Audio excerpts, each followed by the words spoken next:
their personal engagement.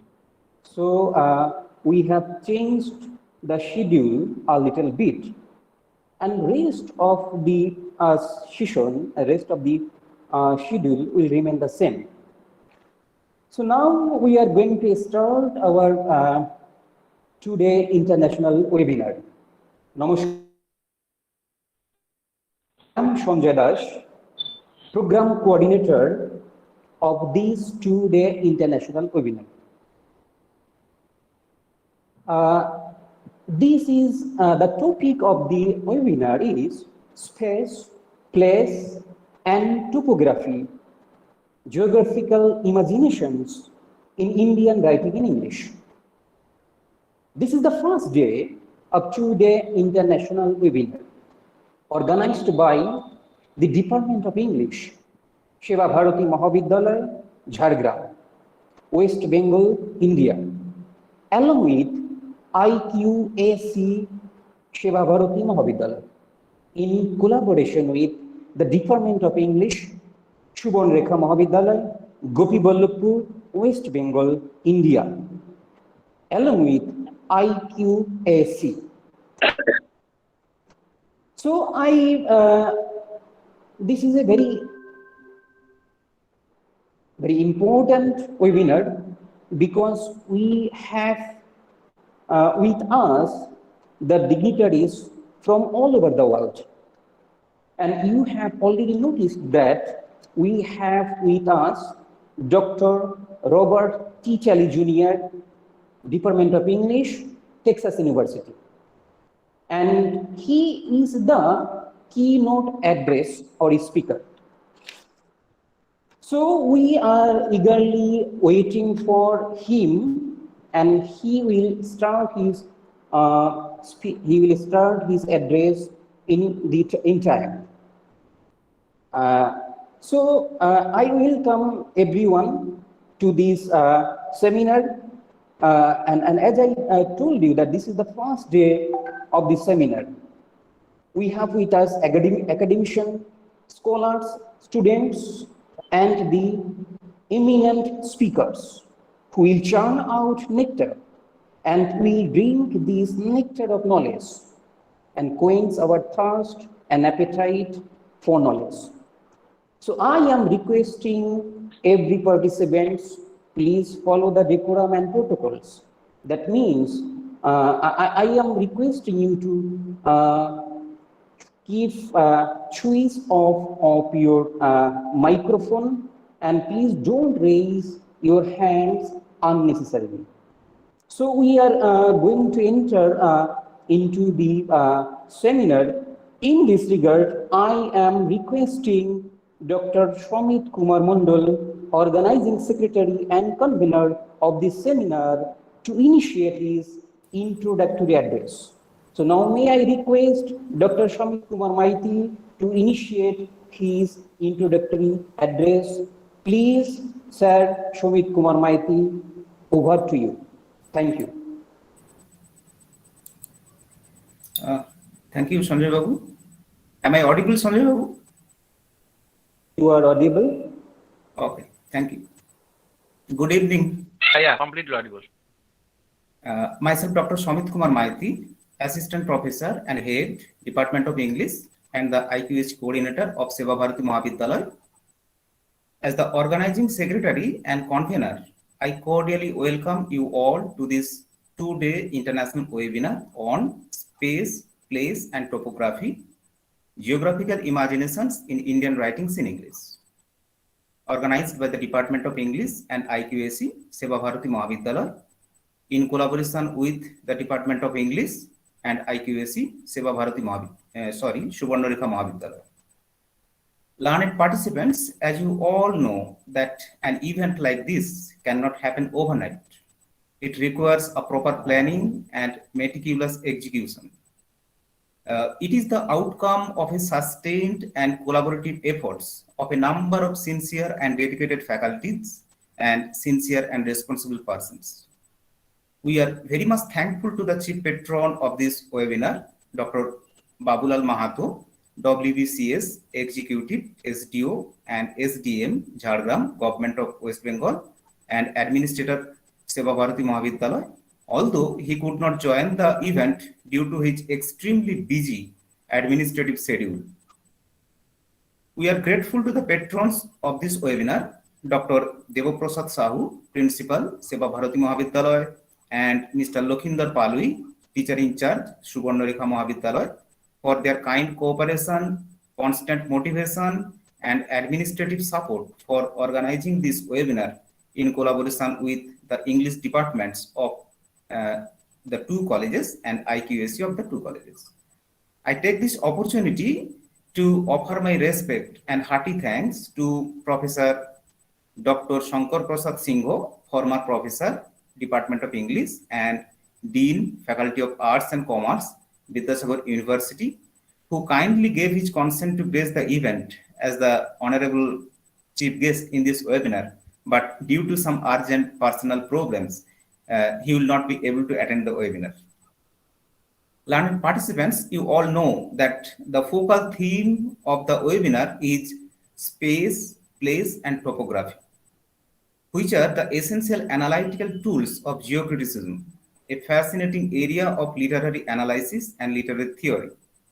We are really fortunate that in this auspicious evening, we have among us the distinguished professor, eminent scholar, brilliant researcher, and an internationally acclaimed theorist and a remarkable speaker, Dr. Robert T. Talley Jr., Professor, Department of English, Texas State University, USA, who has his enormous contributions to the field of geocriticism and spatial studies. I convey my hearty thanks and sincerest gratitude for his kind acceptance of our invitation and for his consent to deliver the keynote address in this international webinar. A warm welcome to you, sir, and a hearty greetings from India. আমি পড়িনি কেন তখন মনে হয় সারাদিন তার বই অফিসে থাকলে তো On the second day of the webinar, we have another very young and promising scholar as the resource person, Dr. Ujjwal Kumar Ponda, Assistant Professor in the WBES, Department of English, Government General Degree College, Daton 2, Paschim Medinipur, West Bengal, India. I welcome him to this webinar and express my thanks for accepting our invitation. I also take this opportunity to convey my heartfelt gratitude and thanks to Professor Dr. Indranil Acharya, Professor, Department of English, Vidyasagar University, who kindly accepted our invitation but will not be able to deliver his speech due to some family emergency. We have 4 paper presentation sessions in this 2-day international webinar in which we have 4 renowned chairpersons, Professor Dr. Gautam Buddha Sural, Professor, Department of English, Bankura University, Professor Dr. Joyjit Ghosh, Professor, Department of English, Vidyasagar University, Dr. Snehasis Maiti, Associate Professor, Department of English, Kontai PK College, and Dr. Devdas Roy, Associate Professor and Head, Department of English, Sukumar Sengupta Mahavidyalaya. I extend a warm welcome to all the chairpersons to this webinar. We have received as many as 30 high-quality research papers from the faculties, researchers, and students from various colleges and universities across the country, and I welcome all the paper presenters to this webinar. Now, let me tell a few words about the theme of the webinar. This 2-day international webinar will focus on the explorations of the theme of space, place, and topography, geographical imaginations in Indian writings in English. In the field of literary theory, geocriticism is an interdisciplinary method of literary analysis that focuses not only on temporal data, but also on geographical and topographical factors. Instead of focusing on time, the geocritics have increasingly been focusing on the representations of space in humanities and social sciences, particularly in the contexts of postmodernity, postcolonialism, and globalization. Recently, a number of emerging critical discourses establish affinities between geography, architecture, and environmental studies, among others, to literature, film, and various other artistic forms. Geocriticism and spatial literary studies have developed interdisciplinary methods and practices.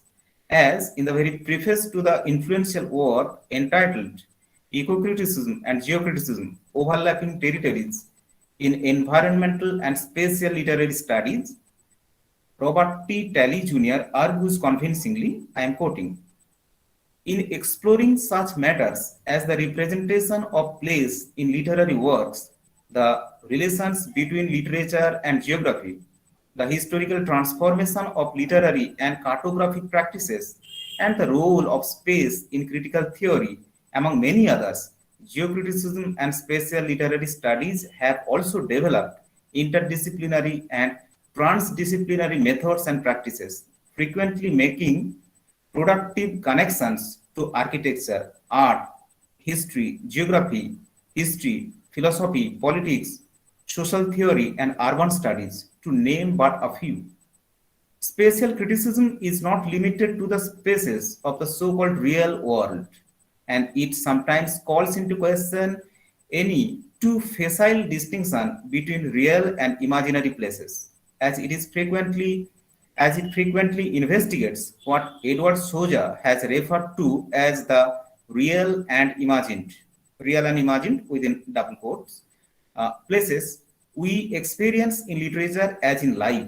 Indeed, although a great deal of important research has been devoted to the literary representation of certain identifiable and well-known places, as for example, Dickens's London, Baudelaire's Paris, and Joyce's Dublin, spatial criticism have also explored the other worldly spaces of literature, such as those to be found in myth, fantasy, science fiction, video games, and cyberspace. Similarly, such criticism is interested in the relationship between spatiality and such different media or genres as film or television, music, comics, computer programs, and other forms that may supplement, compete with, and potentially problematize literary representations. This is a long quotation from Robert Talley's remarkable work, Ecocriticism and Geocriticism. Now, geocriticism has intellectual and methodological affiliations with a number of academic disciplines, as I have been telling it from the very beginning. However, although critical perspectives on geocriticism and spatial studies have been successfully and innovatively applied to the analysis of the American, British, and literary texts from the European countries, those critical apparatus have rarely been applied to the Indian writings in English, which we all know include a vast treasure house of literary texts. We believe that geocriticism is a fascinating and emerging field of study, and the critical perspectives and literary theories in this field can be applied to the analysis of Indian writings such as novels, plays, poems, short stories, and many other forms of literary texts. I hope that the webinar will offer new insights, provide new food for intellectual thoughts, play the role of a catalyst in generating new ideas and perspectives. I welcome and invite all the honorable guests, respected teachers, distinguished researchers, and students from the various colleges and universities to make the event an academically and intellectually fruitful, enjoyable, and memorable event. Thank you. Thank you, Dr. Shamit Kumar Maiti, Organizing Secretary and Convener of this webinar. He has elaborately explained the thematic ideas of the seminar, of the webinar. And I hope we got the ideas what is going to happen in the course of this discussion. Thank you, Dr. Shamit Kumar Maiti, for your introductory address. And now I am requesting Dr. Debaprasad Sahu, Principal Seva Bharati Mahavidyalaya, to address the participants of the webinar. Now, may I request Dr. Debaprasad Sahu, Principal of Seva Bharati Mahavidyalaya, sir, up to you. I am audible, sir? Yes, sir, you are audible. I am. Thank you. Good evening, everybody. Myself, Dr. Debaprasad Sahu, Principal of Seva Bharati Mahavidyalaya, Kapgari, Jhargram, West Bengal. After this 2 days international webinar, it gives me immense pleasure to welcome all the honorable guests, resource persons, and participants to today's international webinar on space and topography, geographical events in Indian writing in English, organized by Department of English and IQAC, Seva Bharati Mahavidyalaya, West Bengal, and in collaboration with Department of English and IQAC, Subarnarekha Mahavidyalaya, Gopiballavpur. Yeah. This is the remarkable international webinar of the Department of English in the history of our college, which is completely conducted on digital due to the pandemic situation in the Bengal. It is our pleasure to see you, esteemed guests, this 2 days international web who have come from various walks of life. I welcome eminent resource persons, that is Dr. Robert T. Talley Jr., Department of English, Texas State University, Dr. Indralil Acharya, Professor, Department of English, Vidyasagar University, West Bengal, Dr. Assistant Professor, Department of English, Government General Degree College, Daton 2, West Bengal, India. I also welcome eminent chairpersons of this two international webinar, Professor E. Ghosh, Department of English, University, Professor Gautam Buddha Surol, Department of English, Bankura University, Dr. Devdas Roy, Associate Professor and Department of English, Sukumar Sengupta Mahavidyalaya, West Bengal, India, and Dr. C. Maiti, Associate Professor, Department of English, PK College, Ontai, West Bengal, India. I also welcome organizing committee members, Chief at International, Dr. Administrator of Seva Bharati Mahavidyalaya and SDO Jhargram, and patron of this seminar, Mr. Teacher in charge, Subarnarekha Mahavidyalaya, and chief guest of this national webinar, Professor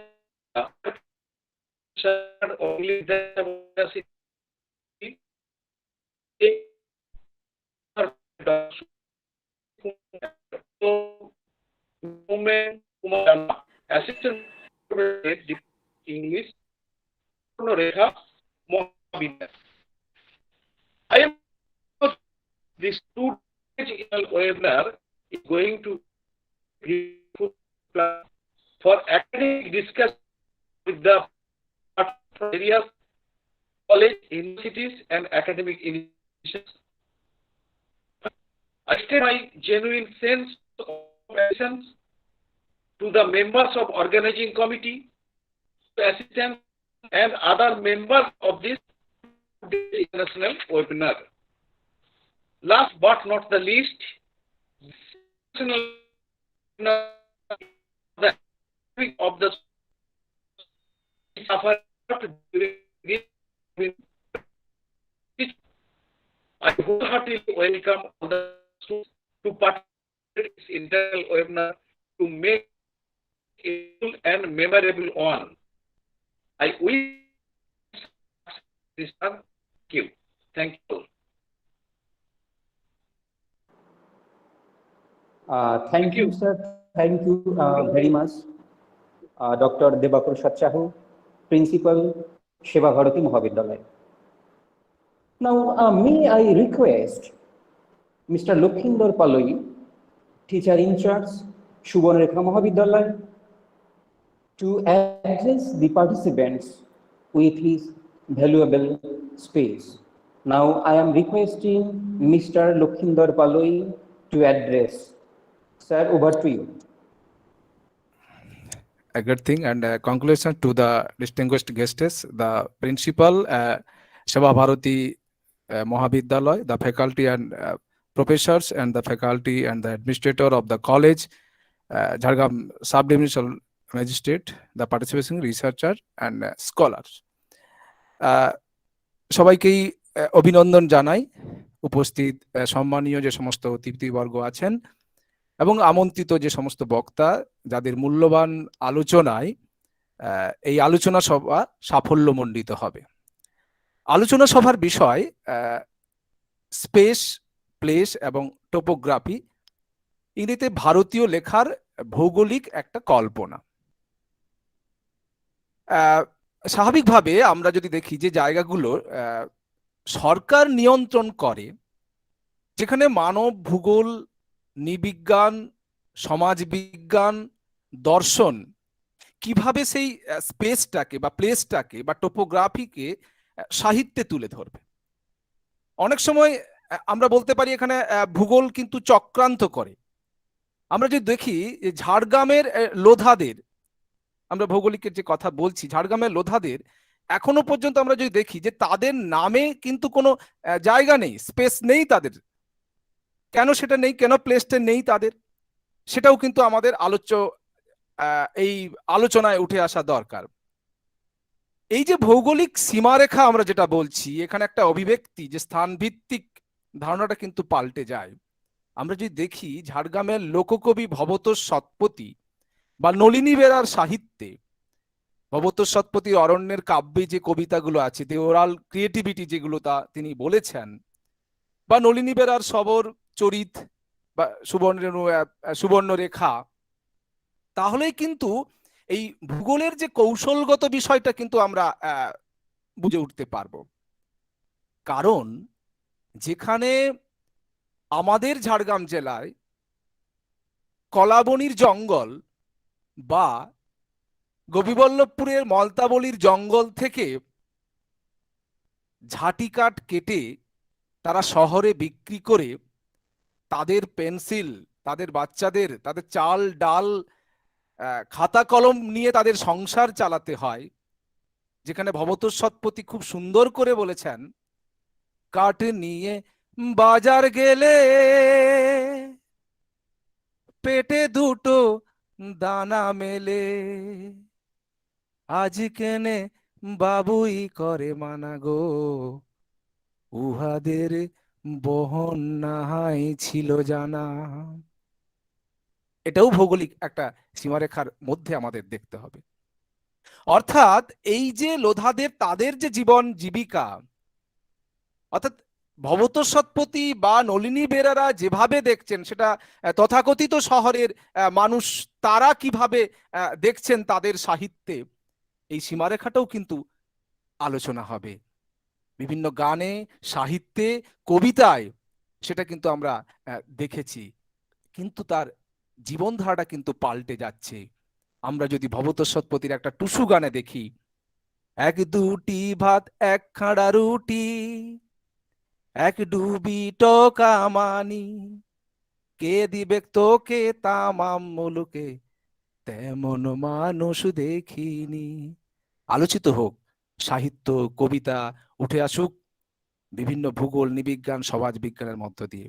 সেবা ভারতী মহাবিদ্যালয়, সুবর্ণরেখা মহাবিদ্যালয়ের অধ্যাপক অধ্যাপিকা, সে সাথে ছাত্রছাত্রীদের শুভেচ্ছা ও অভিনন্দন জানাই এই দুদিনের এই আলোচনা চক্রে অংশগ্রহণকারী সম্মানীয় ব্যক্তিবর্গকে। ধন্যবাদ, নমস্কার। Thank you, sir. Thank you for your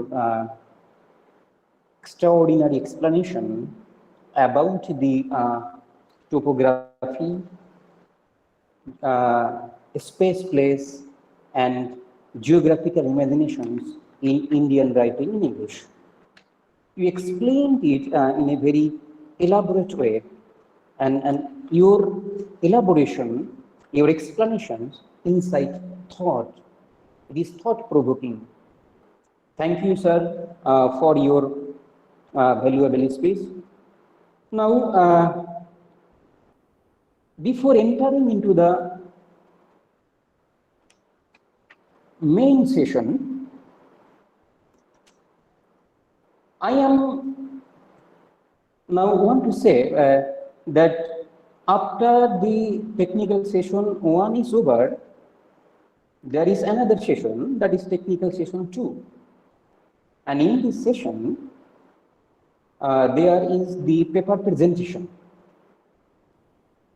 This session will be chaired by Professor Joyjit Ghosh, Department of English, Vidyasagar University. In this session, we will take 7 papers, and I am announcing their name and requesting them to be ready with your paper under the chairship of Professor Joyjit Ghosh. The session will start in time, and I am announcing the name of the participants or the presenter of this session. It is Shahin Reza Mondal, Department of English, Domkal Girls College, Murshidabad. The title of his paper is An Approach to Geocriticism in Indian Writing in English, Mapping the Space of Frontiers, Identity Crisis, and Memories in Amitabh Ghosh's The Shadow Line. I am requesting Mr. Sachin Reza Mondal to be ready with your paper. When we will start our technical session 2, he will be the first presenter of this session. And second of the sequence, it is Rahul Borua, Assistant Professor, Department of English, Government General Degree College, Lalgod. The title of the paper is The Event of Becoming in Amitabh Ghosh's Ibis Trilogy. So I am also requesting you to be ready with your paper, sir. In the sequence, Mr. Soumodip Chakraborty, Doctoral Research Scholar, Department of English, Bankura University, and faculty member, Department of English, Raja N.L. Khan Women's College.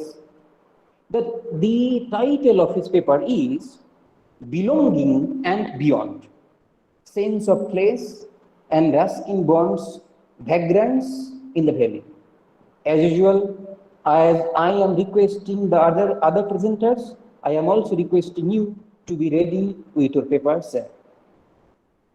And then it is Shakshi Dogra, PhD scholar, and the Department of English, Jamia Millia Islamia University, New Delhi. The title of his paper is,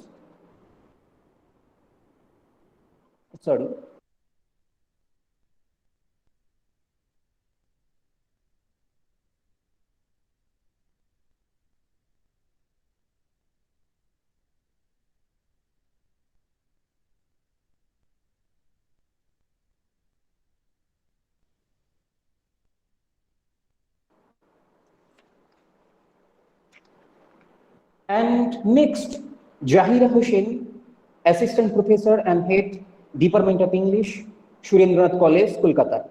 The title of his paper is The Contestation of the Identity of Self and Local, a study of belongingness and dislocation in Mitra Fukhan's novel, The Collector's Wife.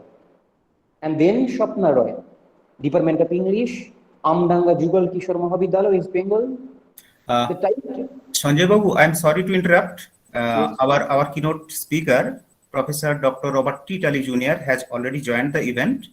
I would request you to kindly proceed with the proceed. Okay. Thank you, sir. This session will continue, and I am. Thank you. Welcome, sir. Professor Dr. Robert T. Talley Jr., Department of English, Texas University. Now I am request Mr. Shomit Kumar Maiti to introduce Professor Dr. Robert T. Talley Jr. sir in our webinar. Over to you, sir. Good morning, sir.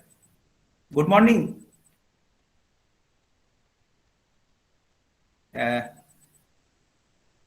Sir, Sorry. please. Can you hear me now? Yes, sir. You are audible now. Okay, sir. Excellent. I do apologize. I did not mean to interrupt. I'm a little bit early. No, sir. You have just joined in time, and everything is okay. Thank you, sir. Okay, thank you. Thank you. Would you like me to begin my talk? I am just introducing you, and Okay. after the brief formal introduction, you will proceed with your keynote address. Thank you very much. I appreciate it. And again, apologies for interrupting Sanjay's talk. No, sir. Everything is okay. Thank you, sir. Thank you once again, learned participants. I am extremely overwhelmed to get this opportunity to introduce Dr. Robert T. Talley Jr. to you all on this occasion of two-day international webinar on space, place, and topography, geographical imaginations in Indian writings in English, organized by the Department of English and IQAC, Seva Bharati Mahavidyalaya, in collaboration with the Department of English and IQAC, Subarnarekha Mahavidyalaya. Dr. Robert T. Talley Jr., Professor, Department of English, Texas State University, USA. So far, I believe he needs no introduction. He is internationally recognized as a leading figure in the fields of geocriticism, spatiality studies, and the spatial humanities. He was awarded the PhD degree by the University of Pittsburgh for his dissertation entitled American Baroque, Melville and the Literary Cartography of the World System in 1999. He has almost 30 years of teaching experience at university level, as he has taught at various points of his life at several universities like University of Pittsburgh, Duke University, High Point University, and Texas State University. He has won several teaching honors and awards like Alpha Chi National Honors Society Favorite Professor, Texas State University in 2017 and 2019, Sigma Tau Delta Outstanding Professor of the Year, Texas State University in 2015. He has taught 44 graduate courses at Texas State University.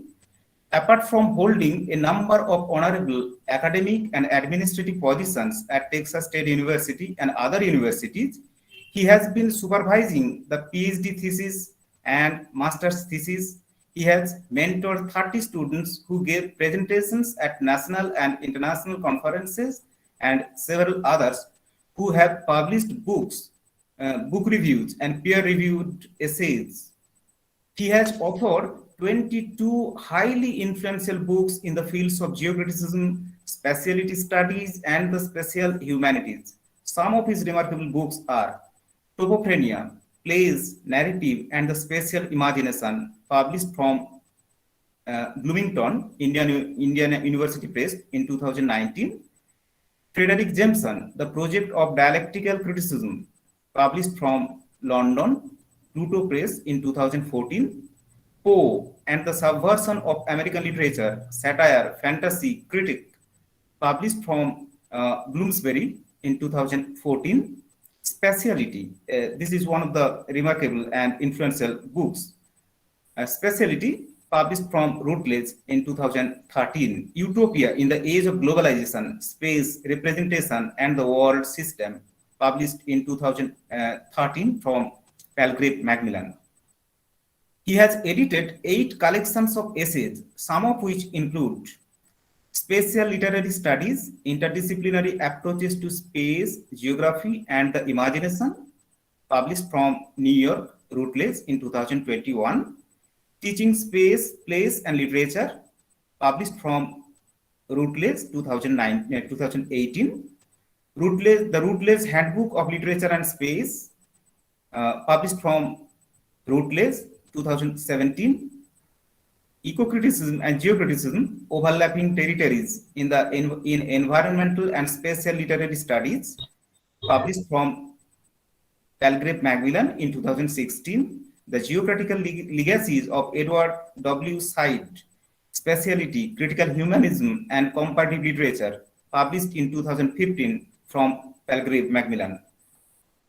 He has edited 6 special issues of scholarly journals. He has translated 1 book by Westphal Bertrand, Geocriticism, Real and Fictional Spaces, in 2011. He has 1 edited volume in reference book series to his credit. The title is Edgar Allan Poe, Bloom's Classic Critical Views, published in 2008 from New York. He has contributed 51 book chapters, which are published by such internationally acclaimed publishers as Oxford University Press, Cambridge University Press, Routledge, Palgrave, Macmillan, Springer, Bloomsbury, and many other renowned publishers. His other literary contributions include 58 scholarly journals, 34 book reviews and review essays, 14 publications on literary journalism, notes and other brief articles, 7 encyclopedia articles, 10 interviews, 55 papers at professional meetings, and 34 keynote addresses and invited presentations. He has either organized or chaired 32 conference panels. He has won 15 research fellowships, awards, and honors for his outstanding research activities. He has been holding a number of honorable positions in different administrative and professional bodies. He has almost 30 long pages. His almost 30 pages long CV is the testimony to his profound knowledge, dynamic academic and professional activities, and an enviable contributions to the diverse literary and theoretical fields. In fact, while reading the CV of Dr. Robert T. Talley Jr., I was wondering how can a man achieve so much things in a single life? We feel really fortunate that such a distinguished scholar and renowned theorist like him accepted our invitation and has kindly given his consent to deliver the keynote address in this webinar, which I firmly believe will immensely contribute to the betterment of the academic community here in India. I express my heartfelt gratitude and sincere thanks for giving us time and for sharing your knowledge and expertise with us. With this very brief introduction, I now request Dr. Robert T. Talley Jr. sir to kindly proceed to deliver the keynote address. Over to you, sir. Thank you so much. I want to thank Samad for inviting me, and of course for everyone here. I'm really honored to be here. I'm a little embarrassed at how detailed that introduction was. My university requires us to have a fairly complete CV. And so I think you now know that CV very well. But thank you so much. And as I say, I'm very pleased to be able to be here, even if it is in this, bizarrely postmodern way via telecommunications. But I'm grateful for that, to be able to meet with you today. And hopefully one day I can make it to India myself. My wife has visited India a couple of times back before I met her, and she loves the country. And I know she wants to get back sometime soon too. So hopefully we'll be able to do it in the future. Anyhow, my talk is called The Place of Geocriticism. And I'd like to talk kind of generally about the sort of place of literary criticism after what has been called the spatial turn. Along those lines, I'm focusing on the term geocriticism, which is still relatively new as an approach to literary and cultural studies, and one that establishes space, place, and mapping, maybe more generally spatial relations, at the heart of the critical enterprise.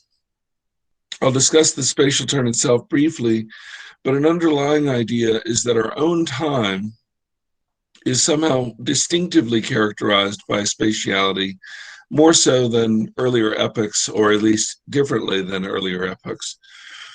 And that therefore critics must pay greater attention to matters of space than they have done previously. A certain place-mindedness, which I have referred to as topophrenia, takes on a more urgent role in literary and critical studies in the present, so I argue. I believe that the geocritical moment is upon us, which is to say geocriticism or spatial literary studies are particularly timely for us today. That is, I'm willing to accept, at least provisionally, Michel Foucault's now famous declaration that ours is an, quote, epoch of space. And perhaps this sense of the importance of space and spatiality to our thinking is even greater now than when Foucault first discussed this, now over 50 years ago. I've also followed Frederick Jameson, as well as theorists such as Foucault, David Harvey, Edward Soja, and many others, in affirming that our era is in many ways characterized by an enhanced sense of spatiality and spatial relations. But I've also argued for an idea of literary cartography, which, while certainly not ahistorical or even transhistorical, nevertheless is connected in various ways to the various ways of making sense of the world that I associate especially with narrative. As such, my ideas about these things do draw heavily from theorists of postmodernity like Jameson, yes, but also what might be considered more old-fashioned critics of narrative and literature more generally, such as Northrop Frye or Georg Lukács or Erich Auerbach, critics not usually associated with spatial literary studies, but I think that provide a great deal of important insights that spatial literary critics can then use. I think the geocritical approach then is informed by and reflects upon recent spatial and geographical theories, but also the sort of older theories that we may be more familiar with. Indeed, going back to, for me, Aristotle's Poetics still remains an important touchstone, for example. Also, just a quick parenthetical note, I suppose.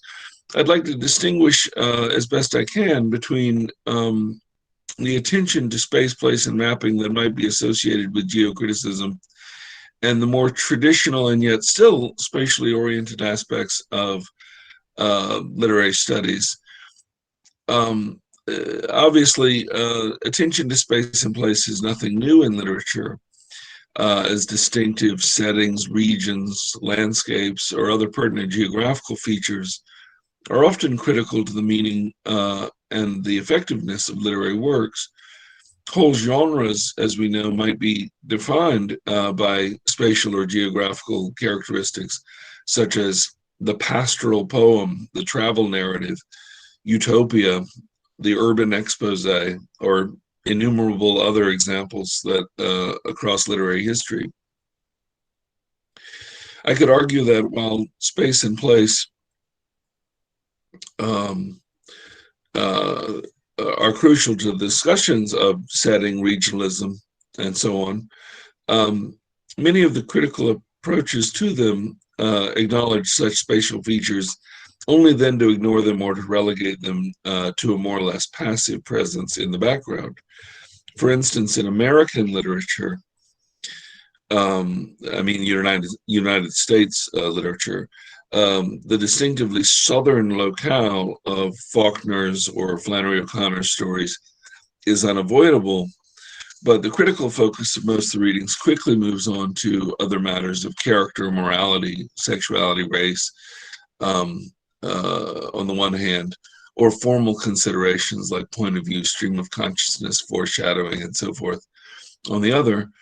as the authors of a recent study of geography and narratology state, quote, space is a relatively neglected dimension of narrative studies. But the purported domination of time over space in narrative criticism may be a discussion for another time. I do think in the last 20 years or so, there's been more of a balance for sure. One final caveat here, as I'm still in the preliminary section of this talk, I realized that in my own writings and in my own talks, I use the term geocriticism in a slightly different and slightly broader way than does Bertrand Westphal, at least in his book called Geocriticism, the one that that I translated from the French back in 2011. The French original, which I always recommend because it's obviously going to be better than my English if you speak French, is if you read French rather, is from 2007 called Geocritique, and Westphal is the author. In that book, Westphal advocates for a geocentric approach to literature, which he contrasts with the egocentric approach that would focus, for example, on an individual writer. So Westphal's version of the geocritic, and this is work that he's done with his team at the University of Limoges in France, would start with a place, say a region or a city, and then assemble a corpus of texts so as to provide a multifocal, polysensory representation of the place. The corpus might include not only fiction and poetry about that place or related to that place in some way, but also films, travel logs, tourist brochures, architectural studies, urban planning documents, and so on.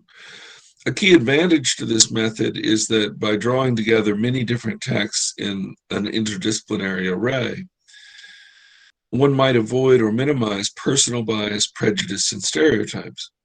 An obvious problem, one readily acknowledged by Westphal himself, lies in determining what constitutes a valid corpus.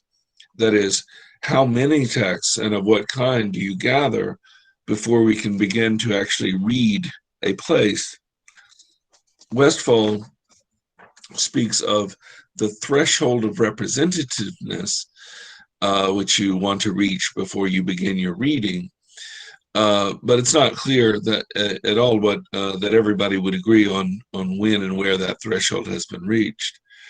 I think the project is fascinating, and I like the idea of using multiple authors, multiple texts, multiple forms to read a place.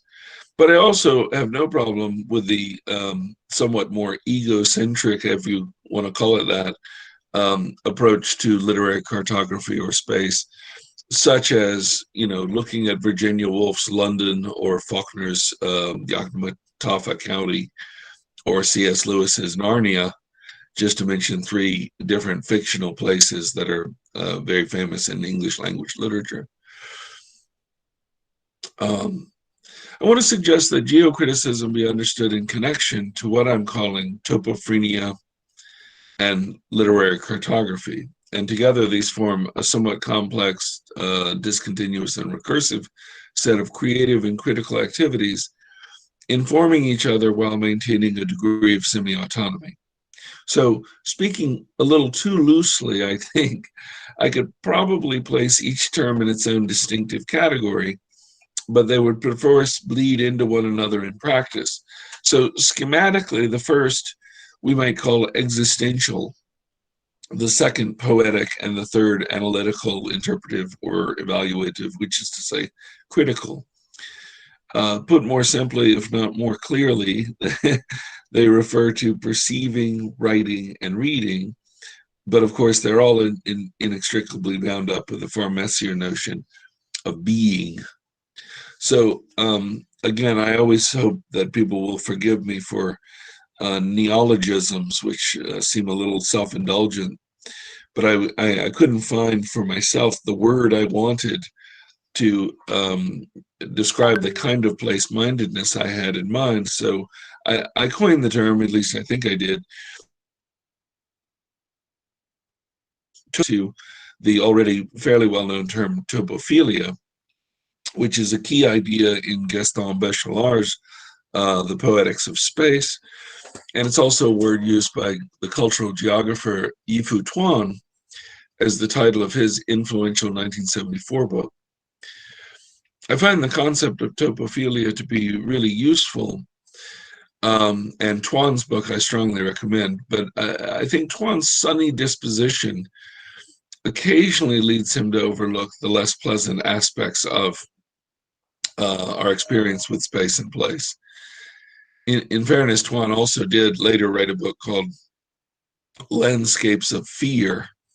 So he is aware of something that we might call topophobia, or perhaps mesotopia, the fear of space or the hatred of a place, which topophobia is actually the title of a very interesting phenomenological study by Dylan Trigg.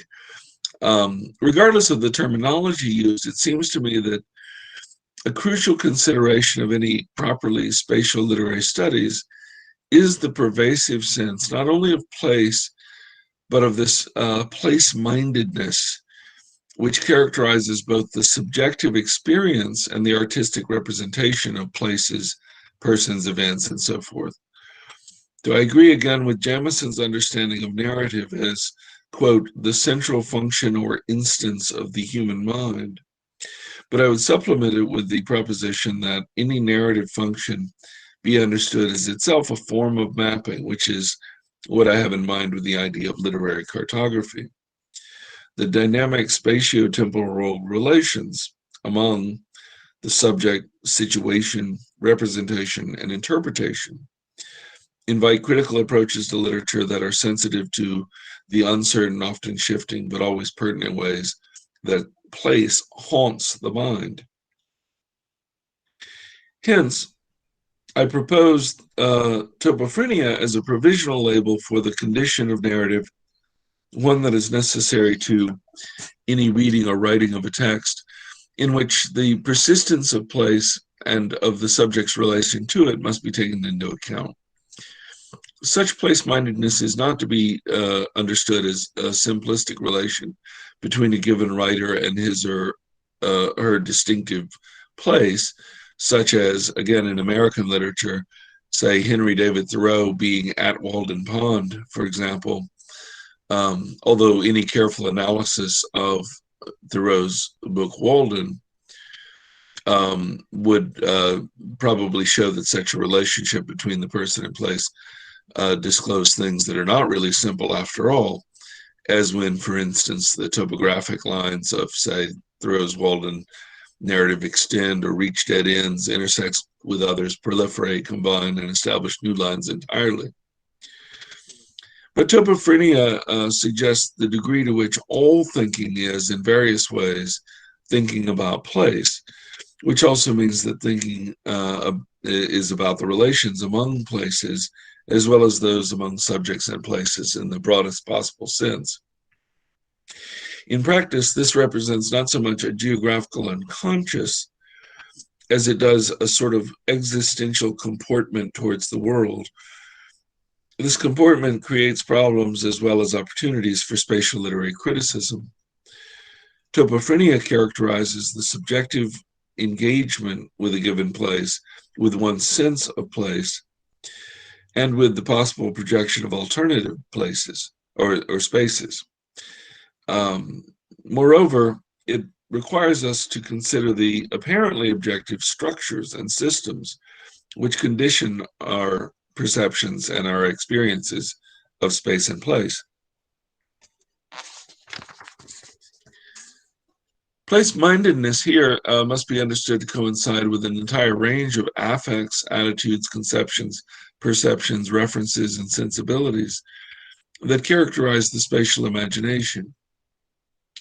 In contrast to Tuan's mostly sweet and light topophilia, or love of place, this sensibility or affect is not always pleasant, homely, or secure, but rather sometimes takes place in a wildly oscillatory and often systematic array of forces that determine the relationship between the subject and the social or even the cosmic totality.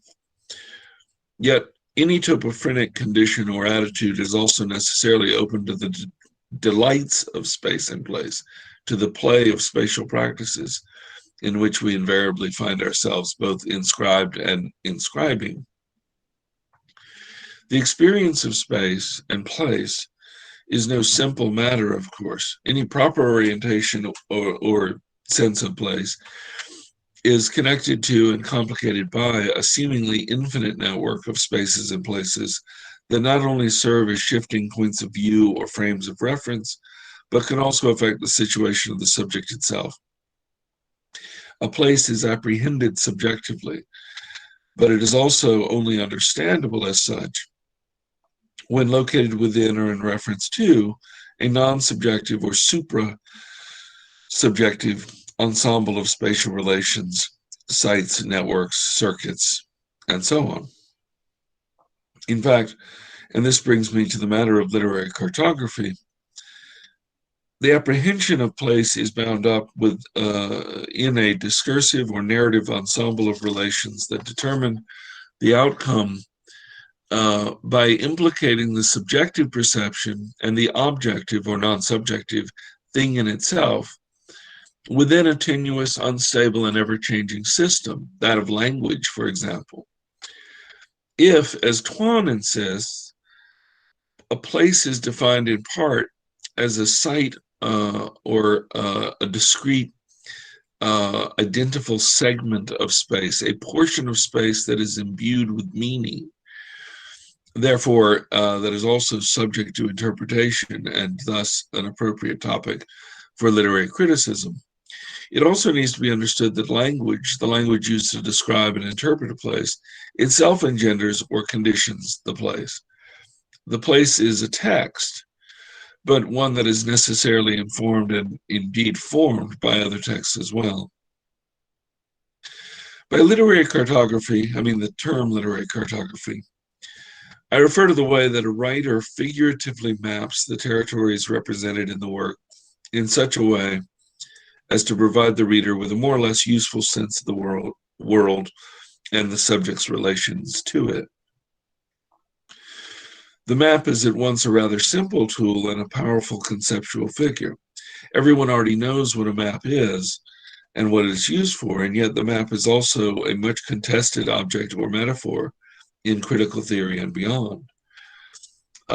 As we know, mapping has been associated with empire, social repression, and all manner of ideological programs geared towards manipulating the representations of space for this or that group's political benefit. Mapping has also been viewed as crucial to any sort of liberatory political project, as the need for spatial or social representation makes itself all too apparent amid the potential disorientation and alienation of unmapped territories. At a more basic existentialist level, mapping is an inevitable, not to say neutral, activity, for the individual subject can't help but try to orient itself by imagining its position vis-a-vis that of other subjects and in relation to a broader objective reality. Indeed, notwithstanding the multiple ambiguities attendant to any cartographic enterprise, one might suggest that mapping is almost essential to our being. I map, therefore I am. The injunction to map makes itself felt most urgently, perhaps, in situations in which one is lost, desperately seeking guideposts or markers that can identify one's place in relation to other places. To call for a map or to demand that someone engage in mapping is to recognize one's own disorientation, one's displacement in space, or one's loss of a sense of place, which is undoubtedly alienating, if not also at times terrifying. The spatial anxiety associated with being lost, somewhat like the angst that accompanies the existential condition in the sense of sort of Heidegger or Sartre, brings with it a visceral awareness of place and space which might not otherwise be taken for granted or left safely tucked away in the unconscious. The sudden need to map, or at least to have access to something like a map, propels to the fore that topophrenia that remains with us at all times, a constant and uneasy place-mindedness which characterizes the subject's interactions with his or her environment, which is itself so broadly conceived as to include the lived space of any personal experience, say the stroll through a shopping district, for example, as well as the more abstract space whose true representation is beyond any one individual's ken, such as the larger national, international, or ultimately global space of a world system. But although it may be experienced most keenly in those moments of disorientation, the fact is a persistent place-mindedness as well as a need to map are constant features of our experience with the world. Topophrenia characterizes nearly all human activity as a sense of place, not to mention matters of displacement or replacement or movement between places over spaces, and the multifarious relations among place, space, individuals, collectivities, events, and so on. This sense of place is an essential element of thought, experience, and being. Along those lines, it is worth noting that merely to think of a place is already to be mapping. This cartographic imperative lies at the heart of the spatial imagination. We're always engaged in a form of mapping, whether we're aware of it or not. Perhaps it goes without saying, at this point, maybe it goes with saying, as Foucault used to like to joke, that the map is a metaphor, but it's no less powerful for being figurative. Indeed, I would say that it's only just metaphorical, since the spatial imagination, which is both the motive and the basis for the project of literary cartography, is necessarily connected to the real spaces, to geography and architecture, for instance, as well as to the imagined spaces that constitute the world, whether conceived of in the social sphere, or as a continent, or a planet, or the universe. A holistic view of spatiality informs my sense of topophrenia, as well as the projects of literary cartography and narrative and geocriticism in reading, since the spaces and places involved must always be connected in their persistently real, imagined, and what Edward Soja famously called their real and imagined, one word, states. If mapping be partly metaphorical, therefore, it still has its literal force in the fact that spatiality is a fundamental aspect of our being. Moreover, although it cannot be denied that a certain cartographic imperative or mapping project lies at the heart of human experience and aesthetic representation across different historical moments, it does seem that the different historical and social formations have produced distinctive spatial organizations, as Henri Lefebvre maintained famously in his book, The Production of Space, and in which case certain times and places have likely called for greater attention to or awareness of problems of spatial representation or orientation than others. Consequently, levels of cartographic anxiety may vary depending on one's historical, social, and spatial situation, and the need to produce figural maps may appear more or less urgent. As noted earlier, many prominent critics have pointed out that ours is, and has been for some time now, an epoch of enhanced spatiality.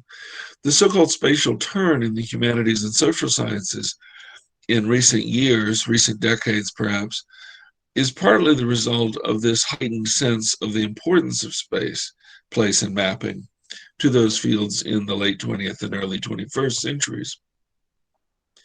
Jameson's idea of cognitive mapping is well known and was first developed in part to deal with this aspect of the present, what he called the postmodern condition. Jameson has conceded that cognitive mapping was really a code word for class consciousness, but it was nevertheless to be understood as a kind of a form of class consciousness, especially suited to what he called, quote, that new spatiality implicit in the postmodern. He goes on to explain that the figure of the map, quote, retains the advantage of involving concrete content, imperialism, the world system, subalternity, dependency, and hegemony, for example, while also necessarily involving a program of formal analysis of a new kind, since it is centrally defined by the dilemma of representation itself. End quote. Indeed, whether the map be considered a literal form or a figure for the sort of narrative representation I have in mind in my use of the term literary cartography, the flexibility and effectiveness of mapping makes it an exemplary model for literary and cultural studies, if not for the humanities or social sciences in general. Inasmuch as humans are political animals, in Aristotle's famous definition, we are also storytelling animals. All narratives may be taken as forms of literary cartography, for in telling stories, we orient ourselves and others with respect to place and space, not to mention moments in time, and we produce dynamic, multiform protean cartographies. A geocritical approach to reading these narrative maps enables us to sense more emphatically the ways that space, place, and mapping condition our lives, attitudes, thoughts, and experiences, as well as our more critically distant claims to knowledge about them. As the great English literary critic Frank Kermode once said, it's not for critics to help us make sense of our lives. That's the burden of poets and other creative writers, but merely, quote, to attempt the lesser feat of making sense of the ways we try to make sense of our lives. In our time, after the spatial turn, geocritics, spatially oriented critics, and others working in the spatial humanities can offer new interpretations, analyses, and evaluations of these ways of making sense or giving form to our lives. By paying particular attention to the spatial imagination, its motivation, and its results, we may come to see the world and ourselves in interesting new ways. This is where I see geocriticism broadly conceived as being particularly effective in our own time, a moment in which the spatial relations and crises of representation, once associated with modernity or even postmodernity, have become ever more complicated. I don't want to indulge in any sort of romanticized visions of the past, but I do hold with Lefebvre's idea of the historical production of social spaces, as well as to the spatial histories we see in the kind of work of Fernand Braudel or later Emanuel Wallerstein in attempting to limn the contours of an emergent world system, along with, to mention names I've said before, Foucault, Jamison, Westphal, and others who have drawn connections between the existential experience of the individual subject and the structural conditions beyond the individual's perspective that definitely affect it. For a variety of reasons having to do with geopolitics, transnational commerce, and other economic matters, financialization, telecommunications, transportation, high technology, and other things, a certain cartographic anxiety, as the geographer Derek Gregory has called it, and a heightened sense of space does seem typical of the present epoch of late capitalism, postmodernism, the age of globalization, or whatever other names we are likely to use for the present system. It becomes more difficult to make sense of or to give form to the world as it exists and as we experience it. These are two registers that do not neatly find themselves aligned always, as, to cite Jamison again, quote, the truth of one's experience no longer coincides with the place in which it takes place. In view of this, a profoundly critical and, given the enhanced sense of space, we might say geocritical approach to our experience seems fitting. I have three related reasons for saying this. First, drawing on Tuan's definition of place with respect to space, the former lies squarely within the disciplinary bailiwick of literary studies. Since place is understood by Tuan to be endowed with meaning and the subject to interpretation, literary criticism, among other practices, takes interpretation along with analysis and evaluation to be central to its mission. Geocriticism, with its heightened attention to matters of space and place, is therefore all the more well suited to this task. Second, as Jamieson has pointed out, criticism and its focus on language and attention to the need to interpret allows us to deal more effectively with the complexities of our current condition.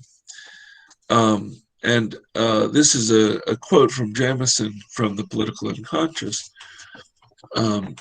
Quote, pardon me.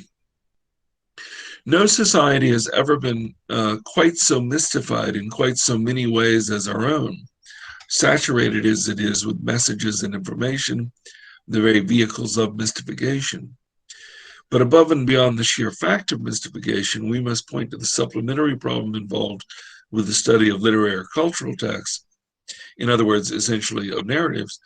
For even if discursive language were to be taken literally, there is always and constitutively a problem about the meaning of narratives as such. End quote. The narrative maps produced through literary cartography are equally subject to hermeneutic investigation, even as they serve as means by which to interpret the underlying spaces they endeavor to represent. Hence, the problem of interpretation remains at the core of any geocritical project. And third, I cite Northrop Frye's impassioned defense and presentation of literary criticism as a means of educating the imagination. This from a book of his in the 60s called The Educated Imagination. If the study of literature produces an educated imagination, then the spatially oriented study of literature attuned to literary cartography and geographical inquiry or geocritical inquiry can only strengthen the spatial imagination, a faculty all too necessary for making sense of our place, our world, and therefore also ourselves. So it makes sense that literature and literary studies occupies a privileged position in both spatiality studies and in our lives. I've not really discussed a clear methodology for a topophrenic or geocritical reading practice. And if I haven't, it's partly because I believe that in practice, the most effective forms of geocriticism would necessarily embrace a number of different perspectives, methods, theories, and approaches, which in turn might depend upon strategic choices and local conditions. Claude Lévi-Strauss's famous image of the bricoleur remains an apt figure for the critic, particularly as we understand, as did Derrida in his critique of it, that the engineer who is opposed to the bricoleur also engages in bricolage, no less than the bricoleur does. That is to say, also has to deal with materials at hand and not ideal conditions. Along those lines, I continue to marvel at the innovative and exciting ways that critics in recent years have analyzed wide varieties of cultural texts. And I certainly wouldn't want to prescribe any particular way of reading, even if I could. I suppose that in my own case, I remain very much a Marxist critic of the Jamesonian sensibility, insofar as I think the various means by which different critics arrive at this or that conclusion may offer further insight into our attempts to make sense of the big picture that can only emerge through the painstaking processes of connecting disparate strands into a cognizable whole. Ultimately, of course, that must be a collective project. Similarly, the sort of topophrenic or geocritical approach I have in mind would underscore the significance of spatiality, of space and place, but not to the exclusion of other factors that make up the objective conditions and the subjective perceptions that combine shape the world we live in. We are always situated, to use a sort of term underlined by Sartre, we're always in the midst, in the middle of things, in medias res, or mediis rebus, I guess, if my Latin teacher were here, in the middle of things, and therefore always mapping. But the maps we produce, as well as the ones we analyze and evaluate, are themselves provisional, tentative, and subject to constant modification. There are no true maps, only maps that can be useful in various ways, and that can always be improved upon, at least from the perspective of the map user. In giving form to the spaces and places of both our experience and our imagination, we help to establish the contours of our world and speculate upon potential alternatives, which necessarily combines aspects of what we might think of as realistic and utopian dimensions of the cartographic imagination. And I'm almost done, for those of you who are getting worried. One more page. All of that said, I am loath to end this on too triumphal or hyperbolic a note, particularly given the times we are living in and the ways of the world. And I also think that just rhetorically, we've probably all by now become weary of literary critics who make outrageous claims for the moral or social benefits of this or that methodology. As Deleuze and Guattari warned many years ago in their discussion of smooth versus striated spaces in 1,000 Plateaus, quote, "Never believe that a smooth space will suffice to save us." If a geocritical approach to works of literature or culture would offer nothing other than some new, different, and interesting interpretations of this or that text, or maybe provide an analytical framework for future studies, then that would by itself be worthwhile, and we don't need to think of geocriticism saving the world.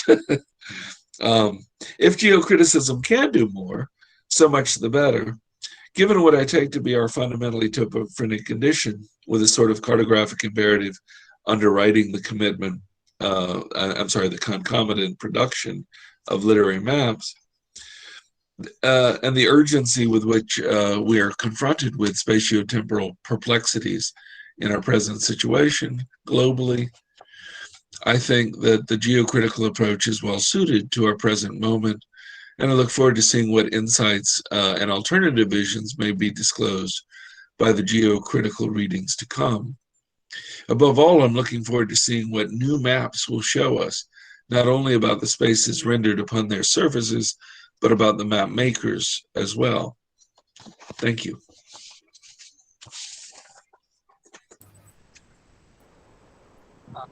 Thank you, sir, for your insightful ideas. This will help us to think critically. You are an eminent speaker, scholar, academician, theorist, and philosopher.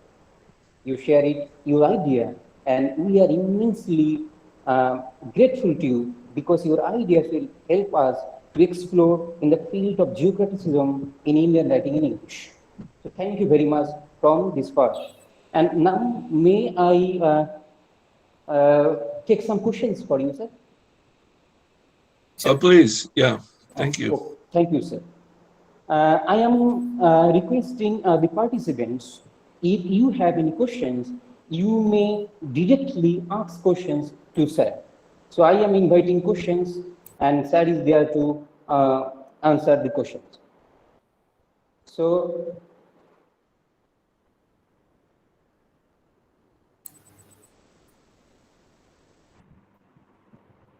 yes. Dear participants, if you have any questions, please ask.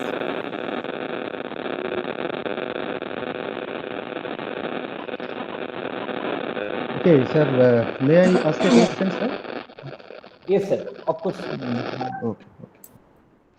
First of all, I want to thank Dr. Robert T. Talley Jr., sir, for such a comprehensive take on geocritical approaches to literature. And also thank you, sir, for such great books, which actually introduced many like me who are interested in the field of spatial literary studies in India. Sir, in the course of your lecture, you have referred to Dylan Trigg's book, Topophobia. Actually, the full title of the book, as far as I can recollect, Topophobia, a phenomenology of anxiety. Okay.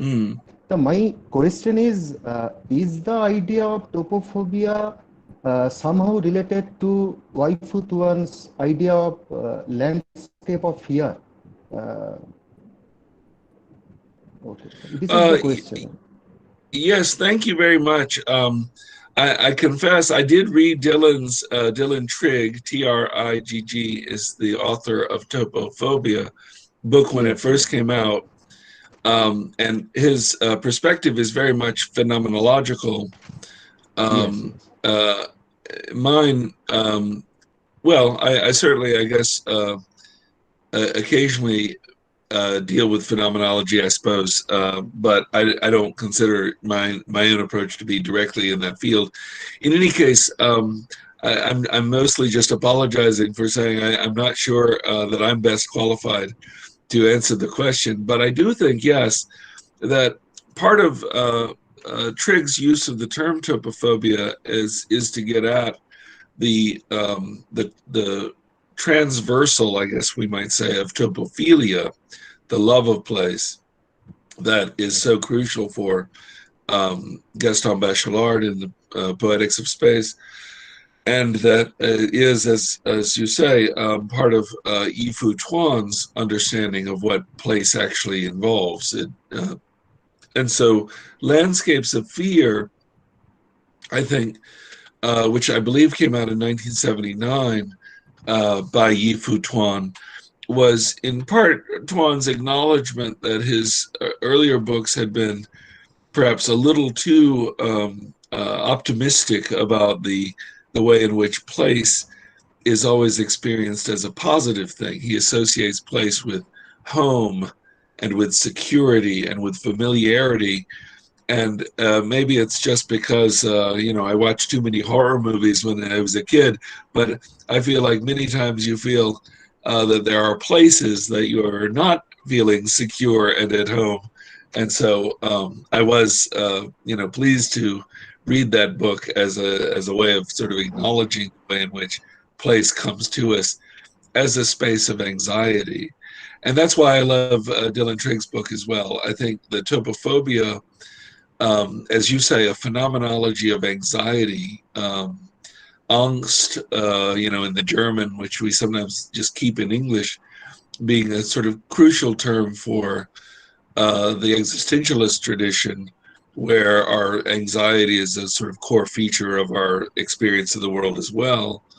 And indeed, there's a line I quote in my Spatiality book from Heidegger where he says, in anxiety, we feel uncanny, which some will know from Freud or others. The German word is unheimlich, so unhomely. And he even then adds that it's an experience of feeling not at home. And the phrase he uses in German is nicht zu Hause sein, which means not in the house. Yes. And I feel like that's what Dylan Trigg is really getting at in a much broader philosophical way, is what it feels like to be a sort of not at home in the world, which I think many of us feel all the time. And if you'll forgive me, I don't mean to go on and answer this question, but when I was first conceiving all this, of course, it's the pre-COVID era. But starting last March of 2020, when our university, because of COVID, moved to online teaching, and I more or less stayed right here. I'm sitting in my home office, literally, down the hall from the kitchen. It's a different and even more perhaps topophobic experience of the world, even though I am in a very familiar place, even though I am in my own home that my wife and I own. The world has become so angst-ridden, which it obviously is in a world of global pandemic, not to mention the other things I already mentioned, like the concerns of globalization and finance and politics and other things, that even though many of us are often situated in the most familiar place that can be, our own houses, we still feel this sense of sort of topophobic anxiety, maybe more now than I realized when I was writing this a few years ago. Yes, sir.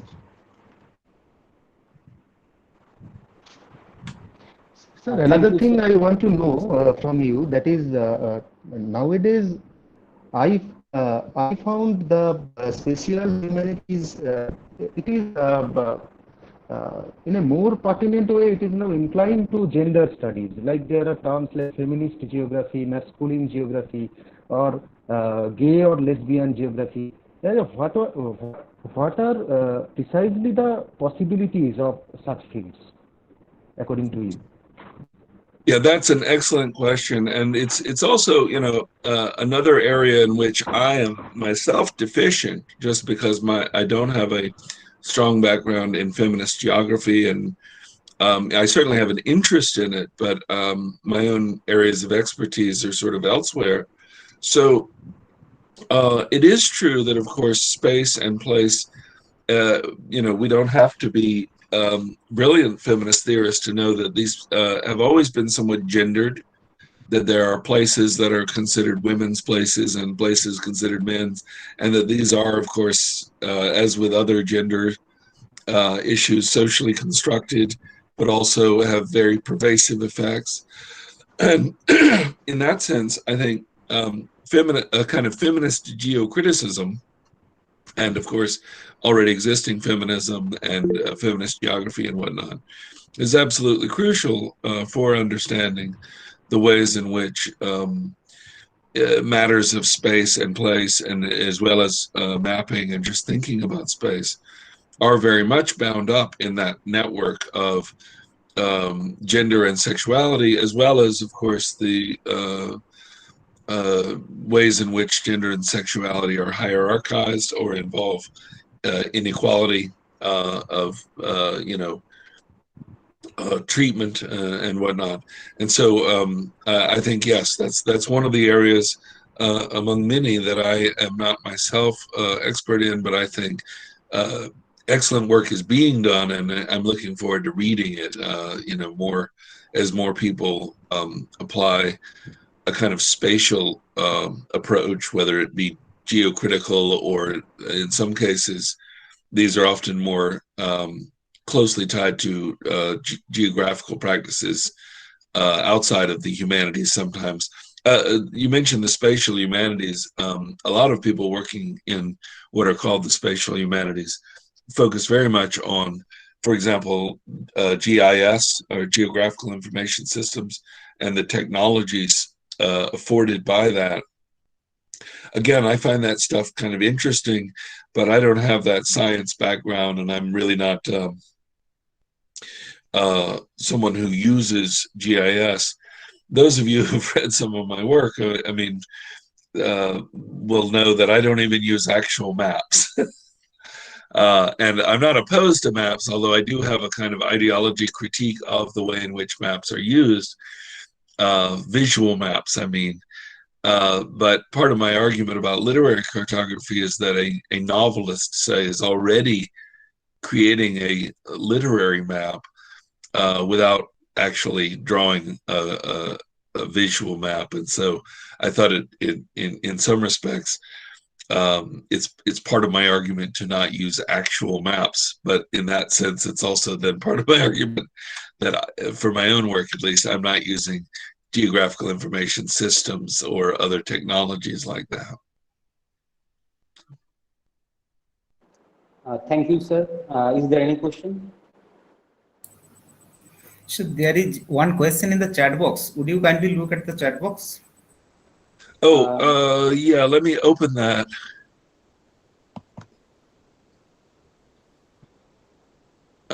It looks like there's a lot. Do you mean the most recent?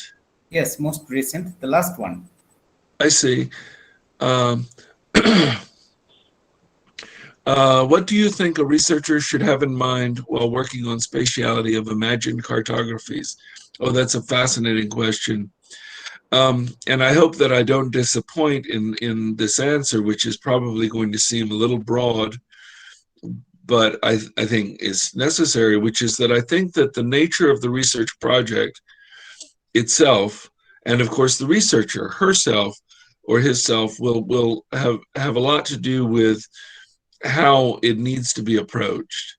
And I made reference to this, towards the end of my talk, to the famous image that comes out of structuralism and Lévi-Strauss of the bricoleur or bricolage, a concept that involves using whatever materials are at hand rather than necessarily having everything you need ideally in front of you that you can plan out in advance. And I feel like, it's always been a useful metaphor for criticism anyhow, because none of us have that sort of Platonic ideal. We often have to deal with limited circumstances, including maybe not even having access to some of the texts that we hoped we would, and therefore making the best of a bad situation. But to answer in particular, I would say, it depends very much on your own project, what sort of things you would focus on. We talked earlier about how,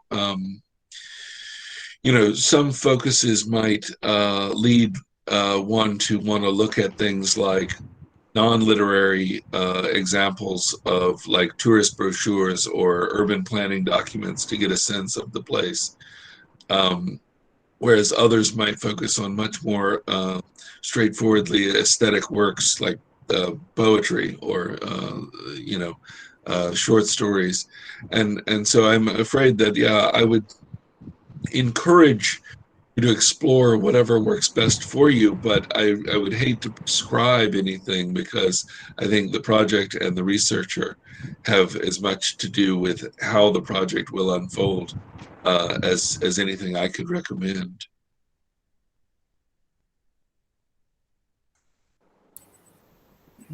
Okay, Ujjwal, do you have any other question?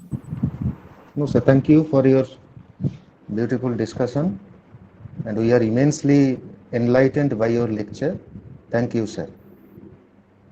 Oh, the pleasure and the honor is mine. Thank you for letting me come and join you briefly at this conference. I know that it's a bit of a difficulty with the technology and with, of course, the time difference.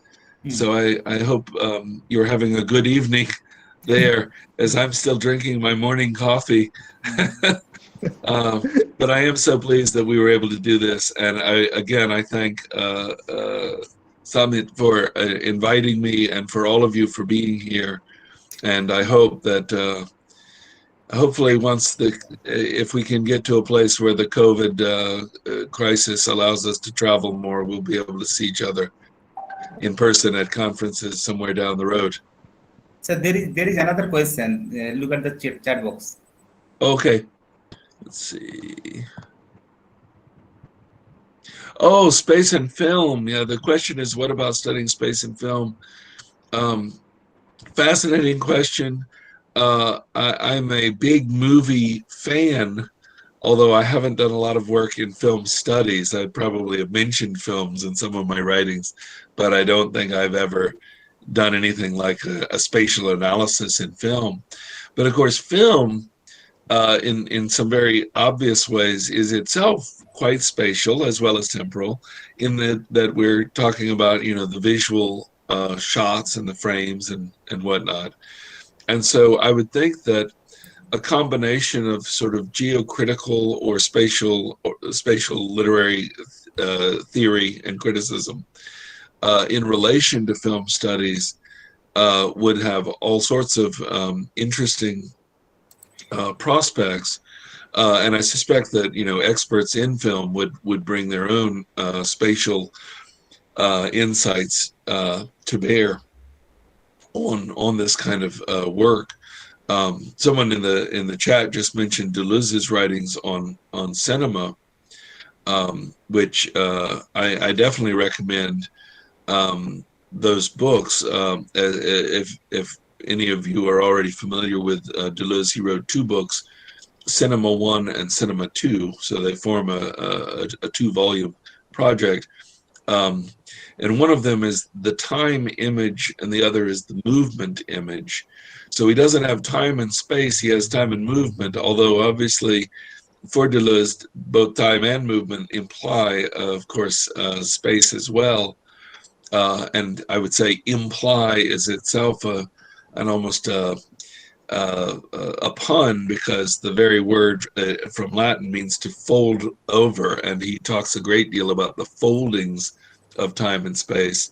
Le pli, P-L-I in French, is the fold, which is also the name of one of his books that's a study of Leibniz.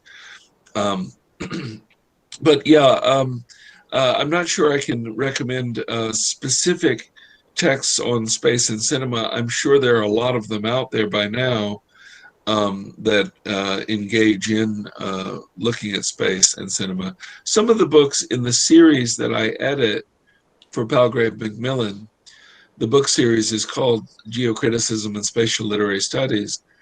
And we have over 30 books in the series now, so there's a lot of them. And I also am always welcoming new projects. So if you are working on something that relates, please send a proposal. But I know that some, at least, if not on film exactly, deal with film. We have a book, for example, that came out last year on representations of Tokyo that included Japanese film as well as novels and stories. And so there are definitely people doing that kind of work, and I look forward to seeing more. I think it's going to be a very rich area within film studies and perhaps within spatial literary studies too. Okay, sir, let me just say you that at the very beginning of your lecture, you said that the country, I mean, India is very beautiful, but the people in India are much more beautiful, you know? That is true, and of course that is a global almost a stereotype. I don't think we should engage in stereotypes, but I have always known that the people of India are known for their great beauty, and from what I can see on my screen, plenty of beautiful people here. So nice to see. Sir, there is another question. If we talk about queer theory, then how can we relate tropophobia with homophobia? Or is there any connection with tropophobia and homophobia? I'm sorry, a connection between what? Tropophobia with homophobia, if we talk about queer theory. Oh yeah, and again, I'm embarrassed. I'm giving you a catalog of my ignorance. That I do not have nearly sufficient knowledge of queer theory, certainly not compared to those who are actually in the field and study.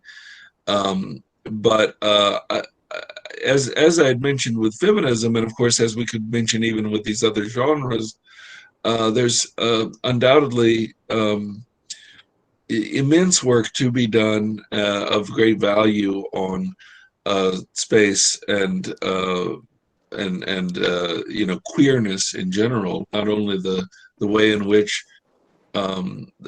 sexuality and other aspects of queer theory get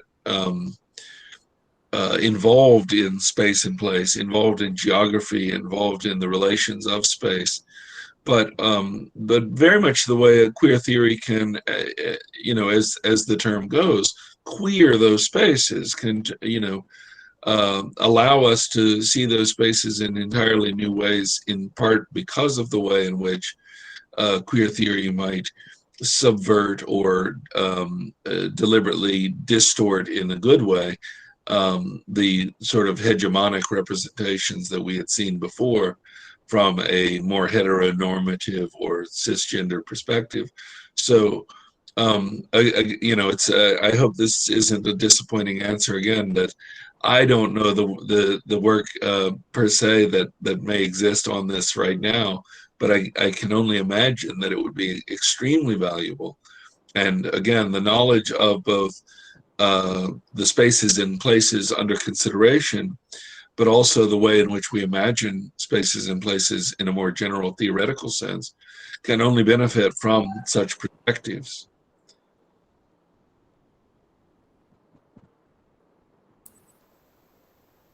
Okay.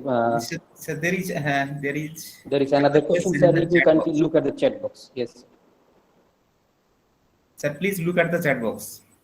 Yeah, I see two questions. I'm wondering if I can combine them. I'm not sure I can. The one question is, how can we explain psychology with geocriticism if it works as an interdisciplinary or sometimes multidisciplinary field? And again, I think as with other questions of interdisciplinarity or multidisciplinarity, the use of psychology and literary criticism here could be very productive. Obviously, when I talk about topophrenia or place-mindedness, or the way in which the individual subject is conditioned by and is always, in a sense, thinking of, or even unconsciously, if we wanted to use Freud, thinking of space and place, that has a psychological element to it. I'm not really citing psychology per se, but there's no question that there's a psychological awareness of place and whatnot going on. My approach to it was slightly more in the kind of existentialist tradition, but again, existential psychology is part of that, I suppose. As for interdisciplinary work, I mean, I think that I'm obviously in favor of interdisciplinary work in some respects, but I will say that in the United States, in particular, it's become, interdisciplinarity has sort of involved its own kind of ideology that I think is a little bit suspicious. In part, the notion that an almost customer service model of just sort of, treating studies as if it were merely for the customer to enjoy bits of this and that without truly thinking about the ways in which disciplinary formation and the crossing of disciplinary boundaries may be, in fact, really useful. And so I actually, without being anti-interdisciplinary, I have been a little skeptical of some literary criticism that embraced it, for fear that they didn't quite know what they were talking about, in part. And that's one of the reasons I'm not being falsely humble, I promise you, when I say I don't know this or I don't know that. It's because I'm really not qualified to go into some of these fields, including geography, and say, what it is that geographers are actually doing. It's true that I read some geography and I benefit from their insights, but I am certainly not trained as a geographer, and there are reasons, many of them ideological to be sure, but some of them quite helpful, as with lots of ideologies, why geography developed as a separate disciplinary field within universities, for example, from some of these others. And so I'm in favor of interdisciplinary, in theory, interdisciplinarity, but I am a little worried about losing one's sense of discipline, as you might say, by going too far in that direction. So I more or less maintain that I am still just a literary critic, one that maybe reads in philosophy and geography and other fields, but I still do so as a literary critic and not so much as an interdisciplinary scholar. The second question I think involves specific examples that are not, again, in my main areas of knowledge, because the question goes for partition literature, and the question about whether in one way or the other it subverts the concept of cartography. And I'm afraid I don't know what you mean by partition literature in this context. the actual partitioning of regions and countries and the literature thereof, which would involve obviously a change in the cartographic representation of the spaces. Yes, thank you. Thank you for the explanation. Again, my ignorance of the literatures of India and the subcontinent are again manifold. I apologize. You can fill many libraries with what I don't know. And I do, you know, I honestly apologize for this. I mean this in a good-natured apology, but it is true that my work, and you see it already in, you know, books like Spatiality, is quite Eurocentric. And not only Eurocentric, but let's face it, fairly Western Eurocentric, or you know, France, Germany, and England centric, the sort of older comparative lit programs, I guess, from the 40s and 50s. And I do not defend that level of localization or of ignorance, only to say that that's my background, and so that's what I know best. But it is true that as we see more interactions within world literature itself has its own problems. As many people have rightly noted, it tends to also have a Eurocentric perspective, even as it embraces the concept of a sort of global republic of letters or something like that. I feel like you know, those who know the literature better will be the ones who instruct us in this. But to go back to the question itself of partition literature, I do think that without knowing the literary texts in particular that you're talking about, anytime there's going to be a sort of massive restructuring, not only of the way the map looks, but the way we imagine space to work, in this case, nation states, cultures, then carved out of, you know, geographical spaces, this is going to have a massive sort of influence on, I would think, spatial representation in literature and the way that we understand those spaces and the experience of them. And so it's just to say that redrawing the maps, as it were, is, I think, a big part of the sort of dynamic process of mapping itself, which is why I mentioned just in passing that, you know, there are no true maps in the sense of, you know, whatever kind of imagined one-to-one correspondence between the figures on the map and the real world spaces. As such, the very hopeful and positive and utopian sign of that is that we're always creating new and again, for our purposes, better maps, and we're always able to critique other existing maps. And I feel like a lot of what in the 80s was being called third world literature, such as the materials associated with what Salman Rushdie popularized under the label "The Empire Writes Back," was an attempt by writers from different countries in the world to really reshape the map, figuratively, but also literally, to say that the, you know, Eurocentric vision or the largely British vision, you know, was not the only way of understanding it. So in that sense, I can only imagine that in India, and with respect to partition literature, this would be all the more the case. But again, I'm completely ignorant of the literature in question.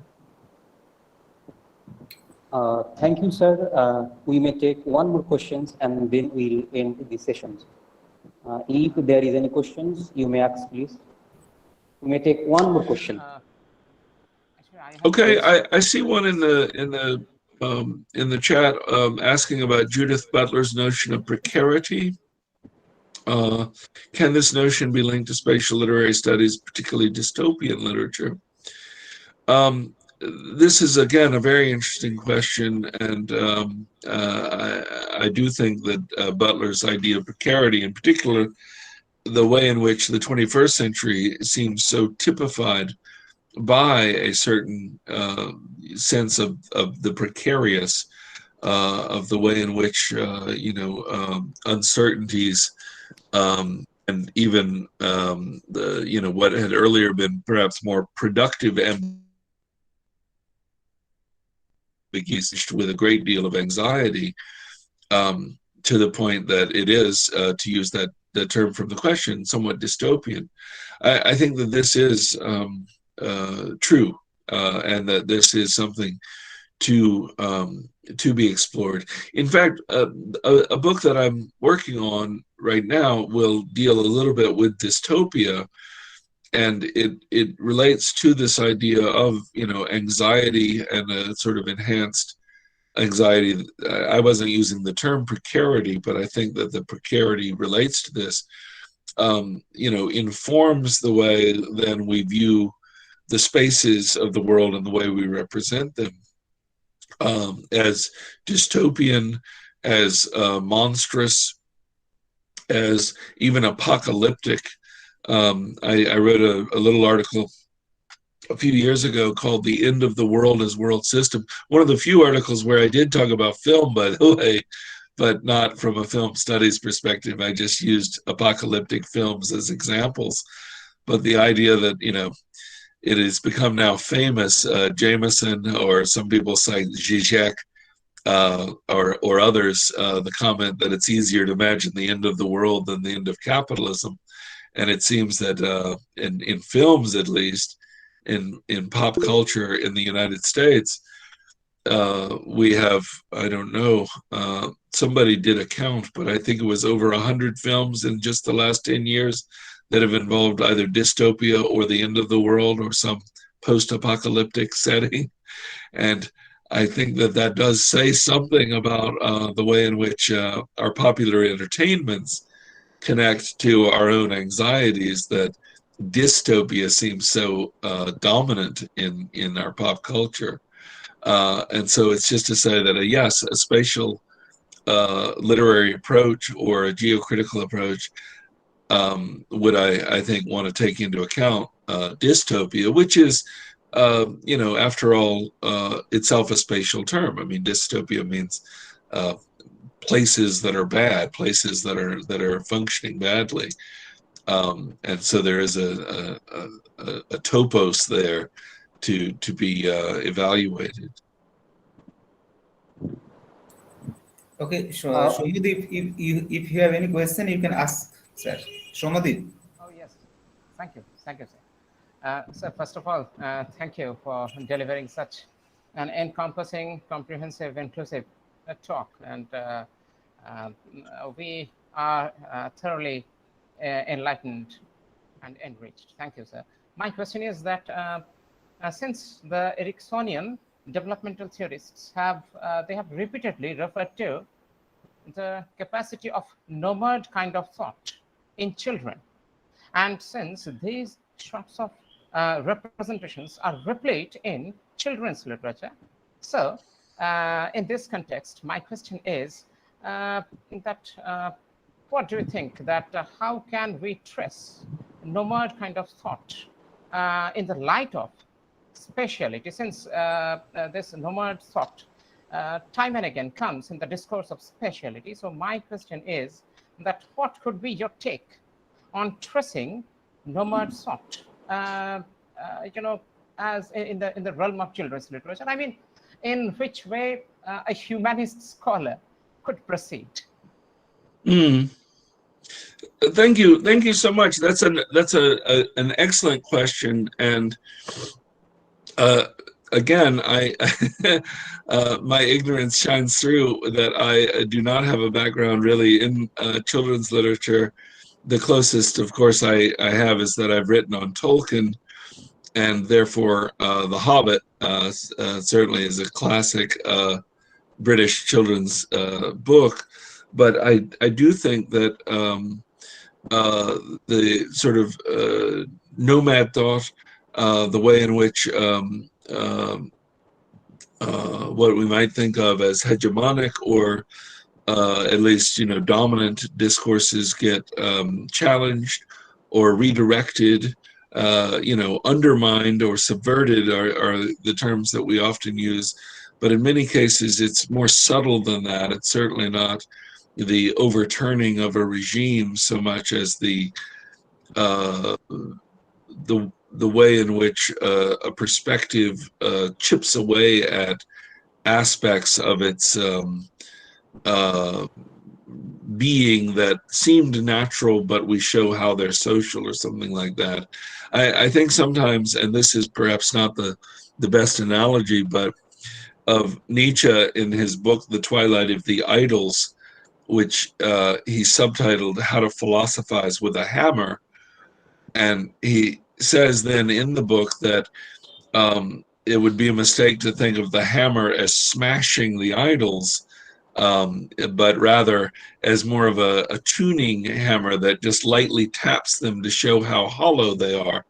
And I've always liked that metaphor because, again, we understandably long for smashing the idols if we can, but often in our criticism, and by our criticism I mean actually the work often done by literary writers who are teaching us, showing us the ways in which this work, their novel perspectives on things, or the way in which they use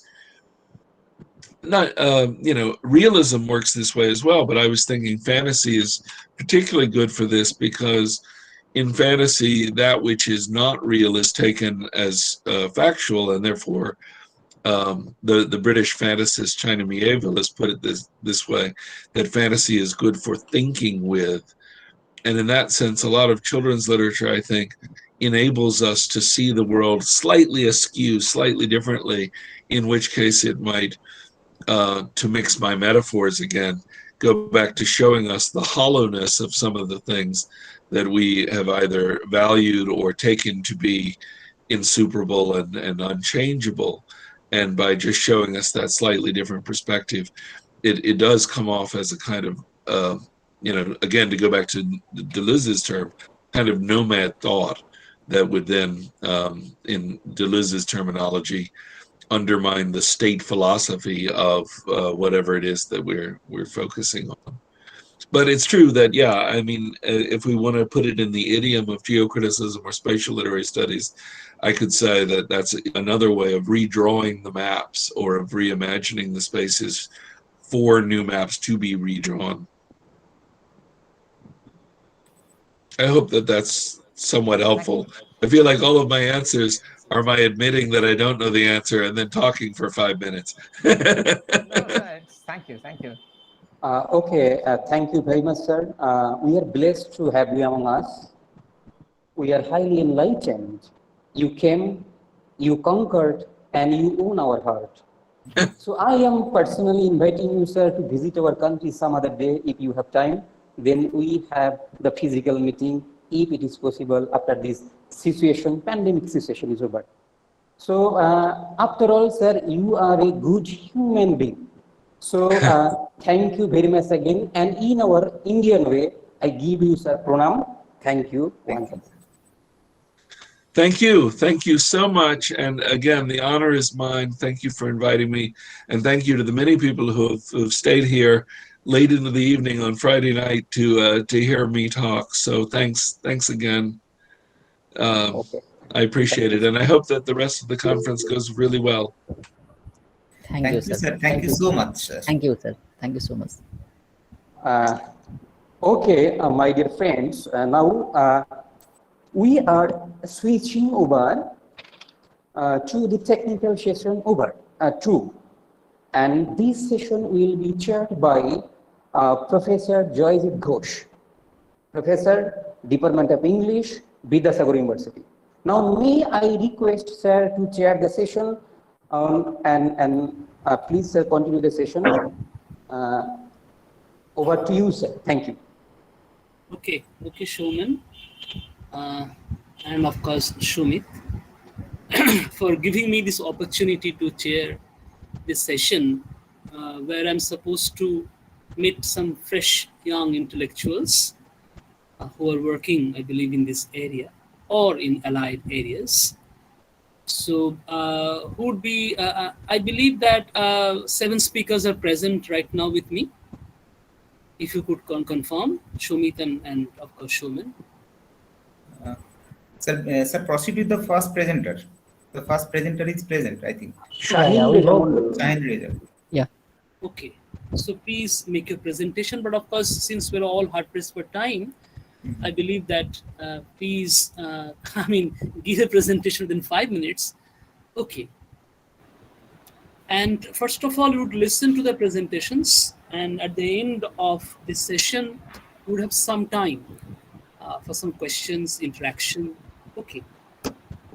So I would be requesting the first presenter to present your ideas, share your feelings with us right now, without wasting a second. Please, Shahin. Okay. It is my honor to present such paper on the very topic, an approach to geocriticism in Indian writing in English, mapping the space of frontiers, identity crisis, memories, in Amitabh Ghosh, The Shadow Lines. So, let me open my PowerPoint.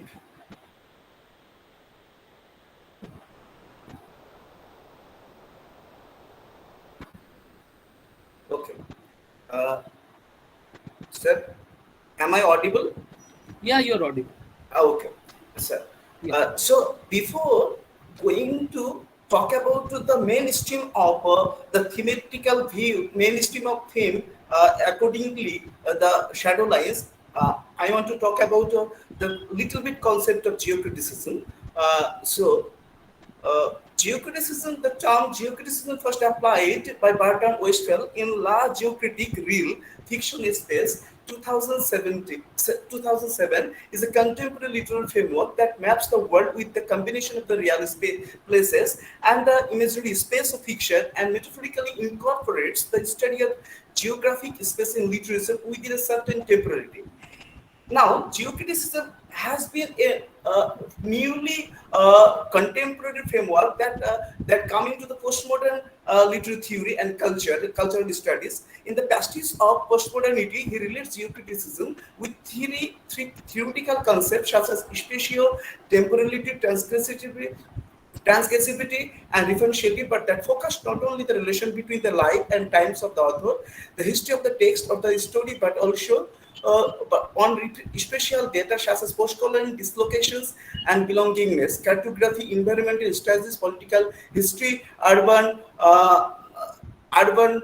studies, cultural studies, gender studies, human psychology, and film studies also. As earlier Robert T. Tallis had already discussed.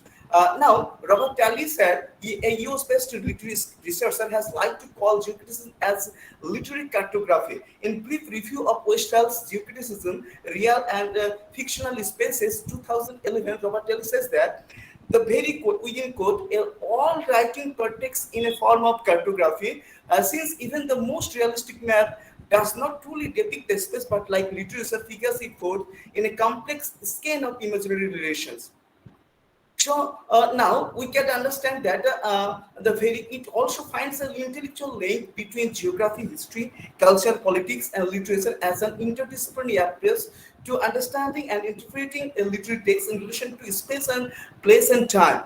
It also contributes a dynamic approach to interpret a text and makes a dimension of literary value by mapping the space of a literary territory in literature in the diversity and complexity of contemporary issues. It is not limited to this field. It is also coming to the process of discussing the human cartography spaces, taking new mobilities, the spaces of frontier, passages, and the territorial configuration, etc. Now, the next slide, talks, the next slide's concept of space, place, and time in literature. The very words space and place, these three words are related to each other. How they are related to each other, it should be discussed over here also. First of all, to say a place is only a place in which we individually and collectively find a space in such a way to set apart from other spaces surrounding and infusing it in a certain time.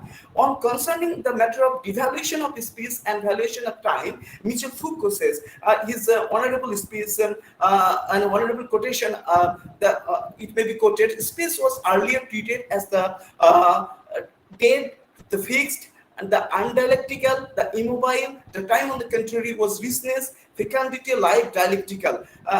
This quoted line is taken from Power and Knowledge that was published in 1980. On the other hand, Edward Shoja sees space in three divisions: first space, second space, and third space. First space is the physical space, as we know very well. It is the product of planning, laws, political decision, adverse change over time. Second space, it is a conceptual space wherein it is conceived in the minds of the people who inhabit it. Third space is real and imagined space, life space, the way that people actually live in and experience that urban space. In post-colonial, what post-colonial studies thinks space.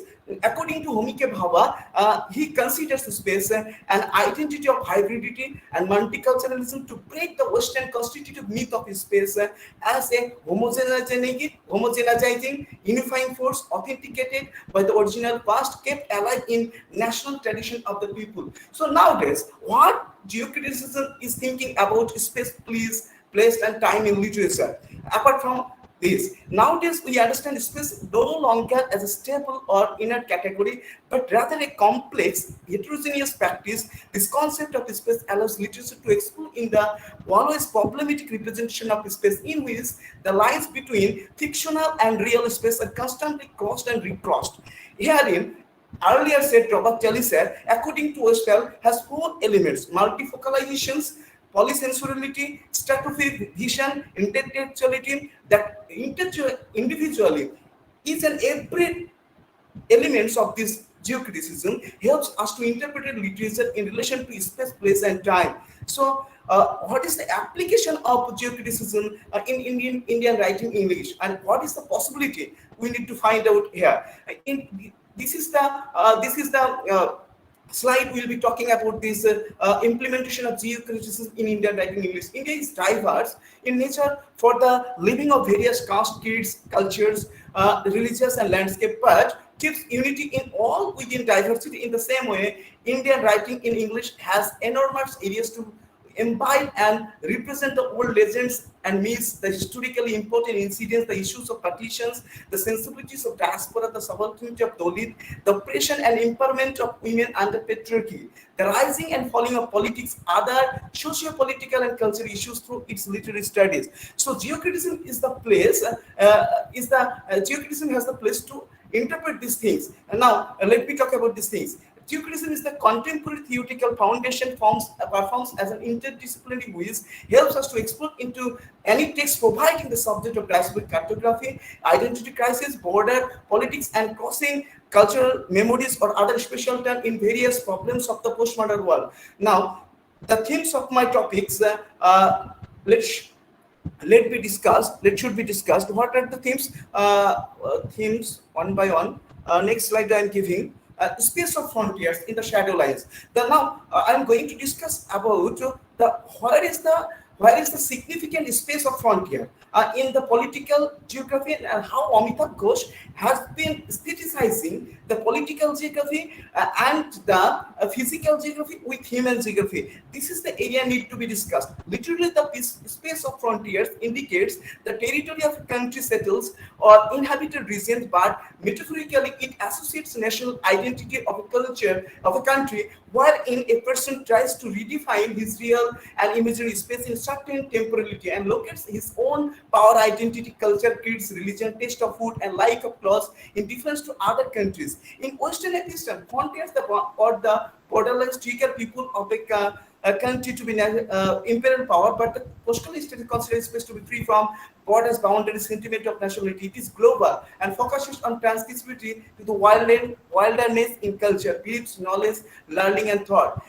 Now, I'm quoting the very line of Thamma. Yes. This is a very Sorry to interrupt, sir. Please okay, sir. summarize within 1 minute. Okay. Okay. So, okay, sir. So, Thamma says, what Thamma says, let me talk about these things. It is very important quoted lines that if the borders cannot be seen, and then how could be the people know that they exist? There should be defenses, perhaps soldiers or guns pointing at each other, even just barren strips of land, because if there are not any trenches or anything, how are people to know? Consequently, by feeling discussions, what was it all for then? Partition and all the killings and everything, if it is not there something in between. Now, next slide, what there, Amitabh Ghosh presents the hollowness of partition of a country, emphasis there on globalization and multiculturalism.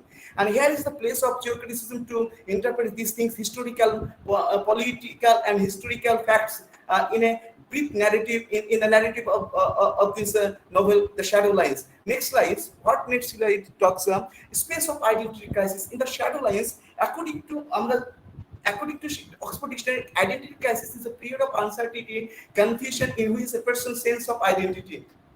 Now, identity has been important segments, important areas of a person's possibilities to represent himself in a society. So this is the area need to be talked. There is one example online. What Thamma says, we need to know. They know they are a nation because they have drawn their borders with blood. The way a territory defines a country's identity, person identity, where it belongs to, is the same way culture metaphorically implies the identity of a community. So these things to be interpreted with in the platform of geocriticism. Here, geocriticism not only maps the space of national identity through the demarcation of border, but also finds a metaphorical link of culture and personal identity of the characters in the tricky star of geographical imagination. Now, next slide. What next slide says? Memories. The space Sir, the time is almost over, sir. Sir, please. Okay, sir. So, due to the lack of time, I cannot explain all the things. Or 2 or more slides are left to discuss. Summarize. Okay, so the word memory is to be known, the faculty of brain, and this memory is a psychological part, as we know that, and the novel explore and find the space of the memories through the past experiences shared by the characters. And here is the place of geocriticism, that the geocriticism has the critical domain to examine the space of memory in the narrative remembrances of the past at the psychological level in the light of geographical imagination and the traumatic memory of communal rights in Dhaka. Now, last part is what is the last conclusion. That to conclude, it may be said that geocriticism plays a significant role to interpret the literary text by focusing on the relationship between space, place, and time. It helps us to cross-examine the subject of mapping the space of home identity, social-cultural space in any contact zone. Amitabh Ghosh, The Shadow Lines, questions on the issues of partition, identity, freedom, and cross-cultural interactions in post-colonial context. In the novel, Ghosh also highlights the uselessness of maps, the shadowiness of the borders, demarcation. Thus, he aesthetizes the partition history and physical geography with human geography in this novel. Geocriticism is current methodological proposal that includes the necessary question of this text and comes to solve the question queries of the reader over the described issues of it in this regard. This is my topic, and it could be interpreting that kind of things regarding the shadow lines, especially the frontiers, especially the identity crisis, and the memories.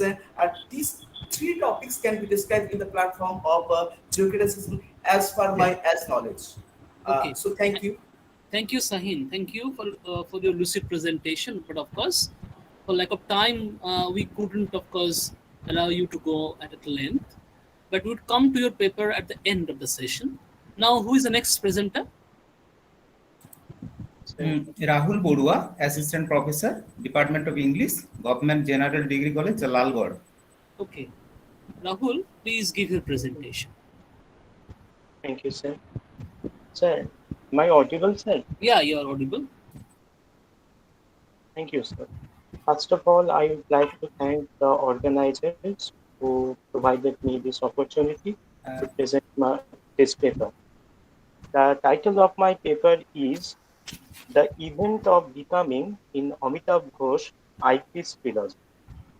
Before I begin my presentation, I would like to say one thing, that the idea of event and becoming is something which I have borrowed from deluge, Gill's deluge, and these two concepts themselves need elaboration. But due to the shortage of time, I am going to the main paper. The elaboration is there in the footnotes. So in the original paper, everything is written, everything is stated. Gill's deluge thinks of ontology in a way which gives privilege to becoming than being. Instead of considering being as a static identity, deluge believes in the continuous flux and ever-shifting appearances of being. Deluge's idea of ontology of immanence not only challenges the conventional ontology of transcendence, but also the theories of space and time related to such ontology. As a result, we see that Deluge's idea of becoming connects with other Delugian ideas. In this essay, I will explore the event of becoming in Ghosh Ibis trilogy. I think the characters are becoming characters. We can see a continuous flux of becoming in them. The idea of event, according to Deleuze, is something akin to singularity.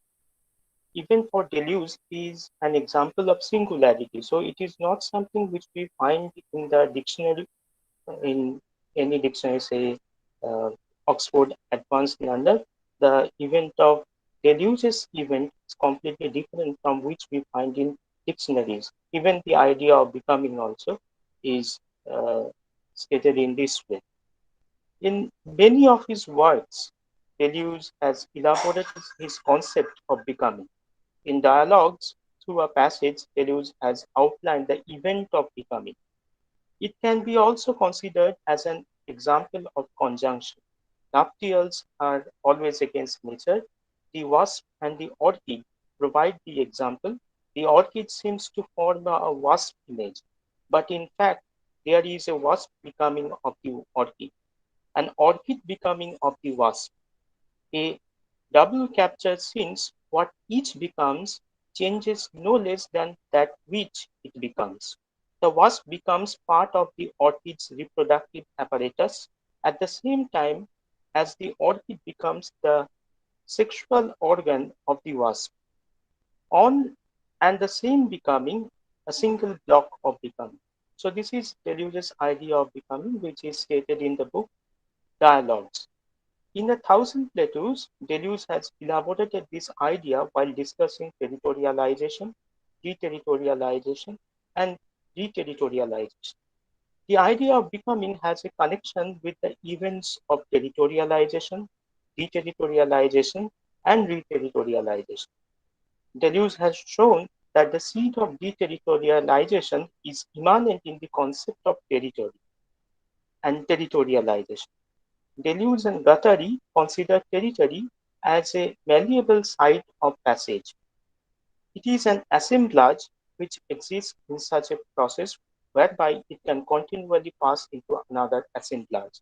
Assemblage is another Deleuzian idea and it needs elaboration again.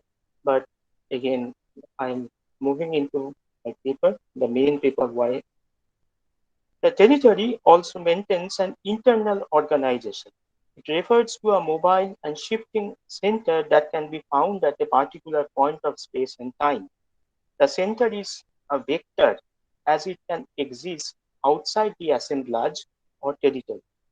As an assemblage, a territory manifests a series of constantly changing heterogeneous elements and circumstances that come together for various reasons at particular times. Although a territory establishes connections from the areas of representations, subject, concept, and being, it is distinct from a fixed image. So again, we find the very idea of continuous flux, because Deleuze is against representation, he is against the very idea of being. He believes in the continuous flux, the self even according or in the light of Deleuzian thought, we can understand, we can take it that it is a constantly changing thing. It is not a static one. Rahul, According to let me interrupt you just for a second. Can you just Yes. elaborate the idea of this kind of fluid identity? Okay, with the help of the text that you are dealing with. Okay, since Yes, we I don't have have. much time really, that's why. Okay. Okay. So should I move to the Yeah, text? the Okay, thank text. you, sir. Okay. Okay. Uh, Ibis trilogy's Any first. text. Yeah. Okay. I have used Amitabh Ghosh Ibis trilogy. Ibis trilogy's first book, Sea of Poppy, starts with British vision of the Ibis ship.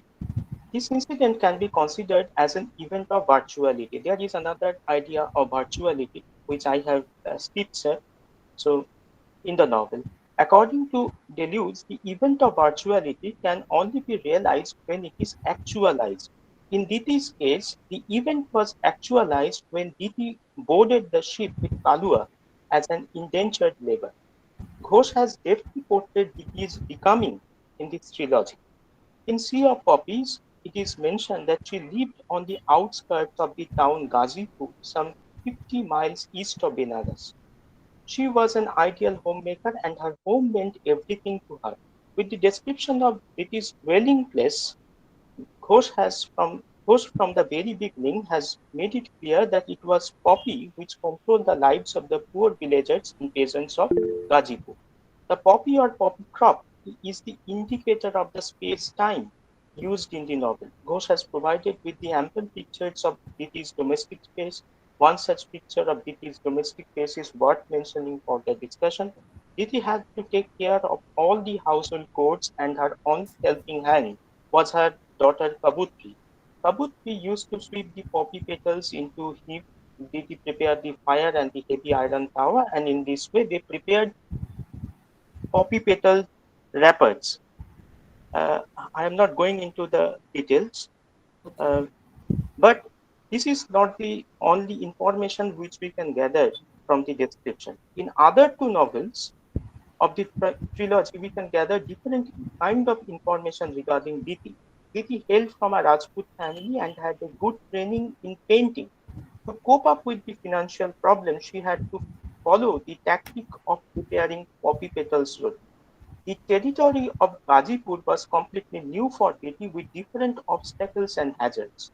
Moreover, Hukum Singh seemed least bothered about his family's miserable condition. He did not even help Diti in poppy cultivation, which the British government had forced them to do. Ghosh has pointed out that the poppy cultivation was not an easy task. The whole responsibility of the family's future, especially of Kobutri, was on Diti's shoulder. Undoubtedly, Diti's life revolved around her home and family, where she had no time to spare for herself. Hence, Diti had to territorialize the domestic space for her survival. However, the event of territorialization was not static. It was always followed by deterritorialization and reterritorialization because the components of the outside force were always in flux. Moreover, it amazes us when we witness Diti's becoming in the river of smoke as matriarch. Diti's shrine in distant Mauritius seemed to be an unfolding of the idea of Diti's small shrine at Ghazipur. Here I have used another idea by Deleuze, that is the idea of fold, and unfolding, refolding. These are all the ideas which are Deleuzian in nature. Even Kalua's appearance in her life can be considered as an event of virtuality. Actually, sir, each and every idea which I have mentioned, they are all connected. So, in order to understand the very becoming of any character, we have to understand the virtuality, the assemblage, territorialization, territory, because the idea territory is different from what we know in the dictionary or what we get from the dictionary. It is completely delusional. Uh, Both of them had the capacity to affect each other, which actualize their becoming. The same thing is true for Pollock. I am going to another character, that is Pollock. Sir, This please is summarize, Barbara. sir. Rahul, sir, Okay. please Okay. summarize. So the conclusion would be this, that we find this kind of becoming or the event of becoming, because the idea of event itself refers to a singularity, that it happens once, it is not repeated. That is something which also has been discussed in the book Difference and Repetition by deluge. So the thing is that every character, according to my observation, as far I have understood after reading Amitabh Ghosh as well as Deluge, that these characters goes through this very transformation, which in Delusian term is known as becoming, and they are all events.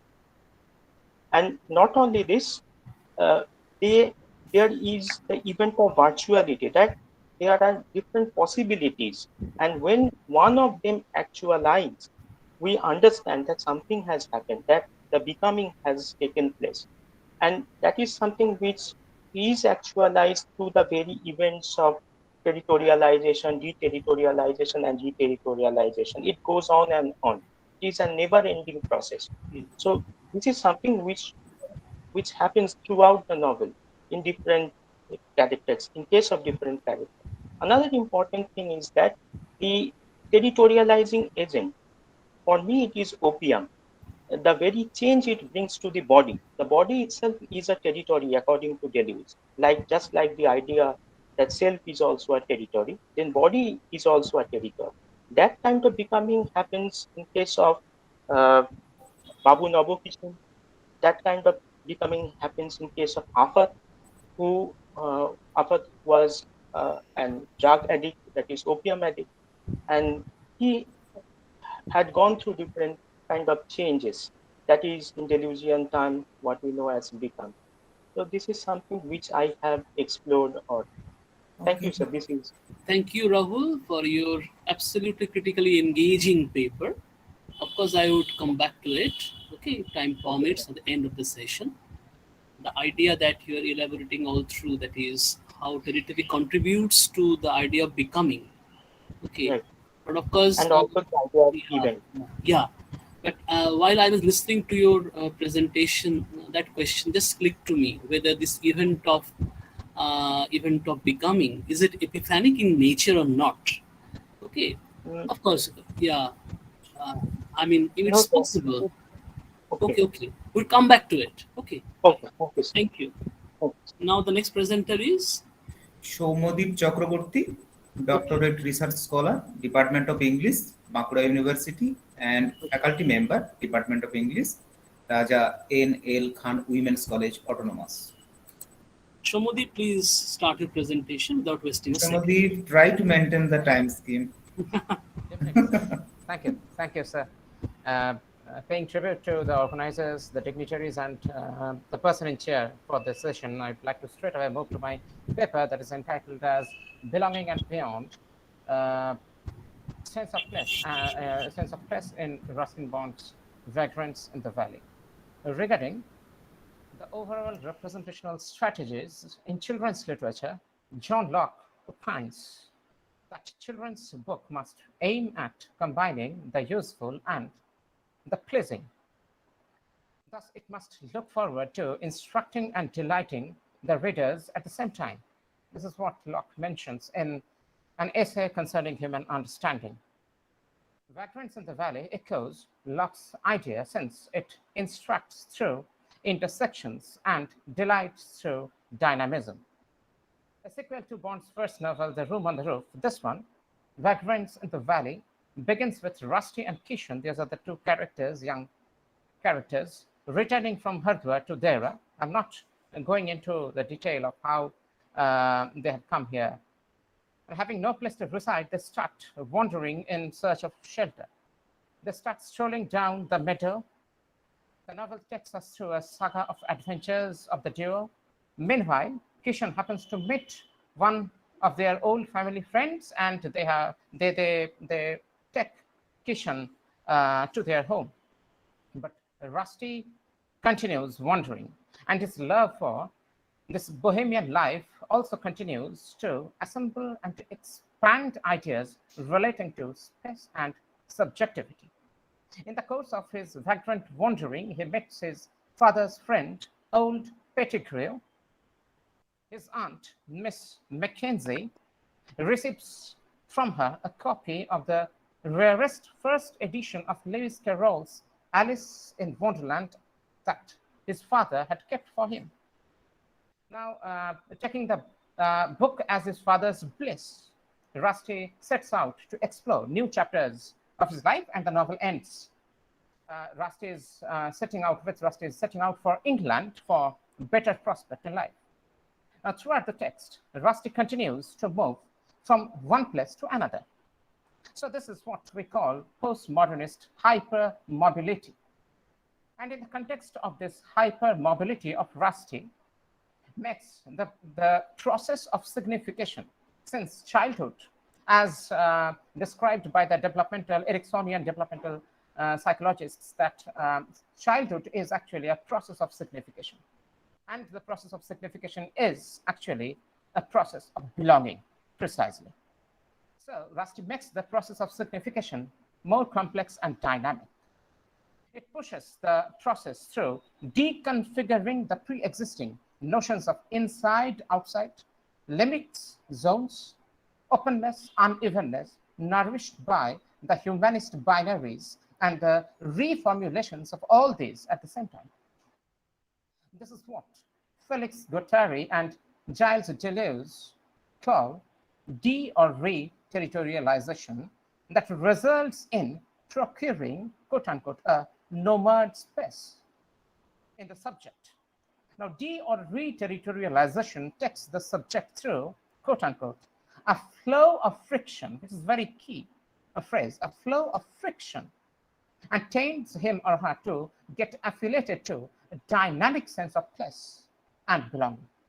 The continual change of place of the boy protagonist causes in him a psychic friction, the friction between Rusty's desired stability and circumstantial mobility causes a flow in him.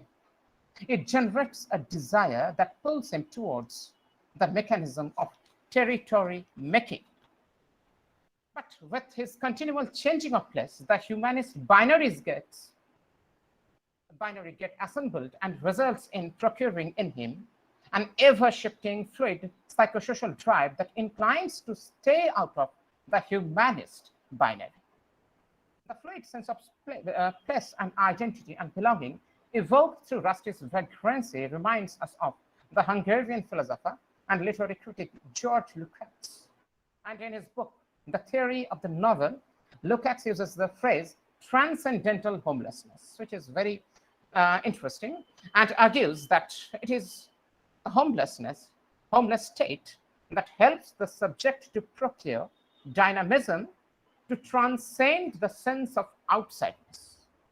Lukács argues that transcendental homelessness primarily functions through the assemblage of inside and outside, home and away, and enables, quote, I am quoting here, enables the subject in creating his or her own kind of space, identity, and belonging in order to make his or her own existence intelligible and life meaningful. In Rusty's case, we see the same to happen. Throughout the text, Rusty remains homeless, but his condition has never stooped him down to the ghetto of humanist exclusivist binaries. He rather transcends the inside-outside, home-away binaries and creates his own kind of equation to the world, within and without. Rusty's condition has pushed him through frequent displacement. Continual displacement has merged him from being associated with any fixed, nuanced, subjective subject position. His vagrancy has rather placed his subjectivity transversally onto assemblages of diverse ideas that has allowed him to flow across the demarcations of the humanist stereotypical binaries. Now, in the mold of frank, fascinating children's literature, Bangalore Silta Valley, that I think tends to reflect critically on these sorts of dense critical issues associated with spatiality and belonging. Now, time's winged chariot hurrying here.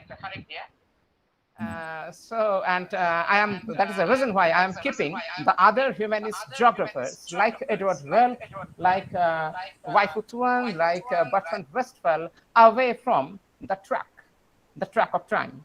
And this is where I rest my paper. Thank you.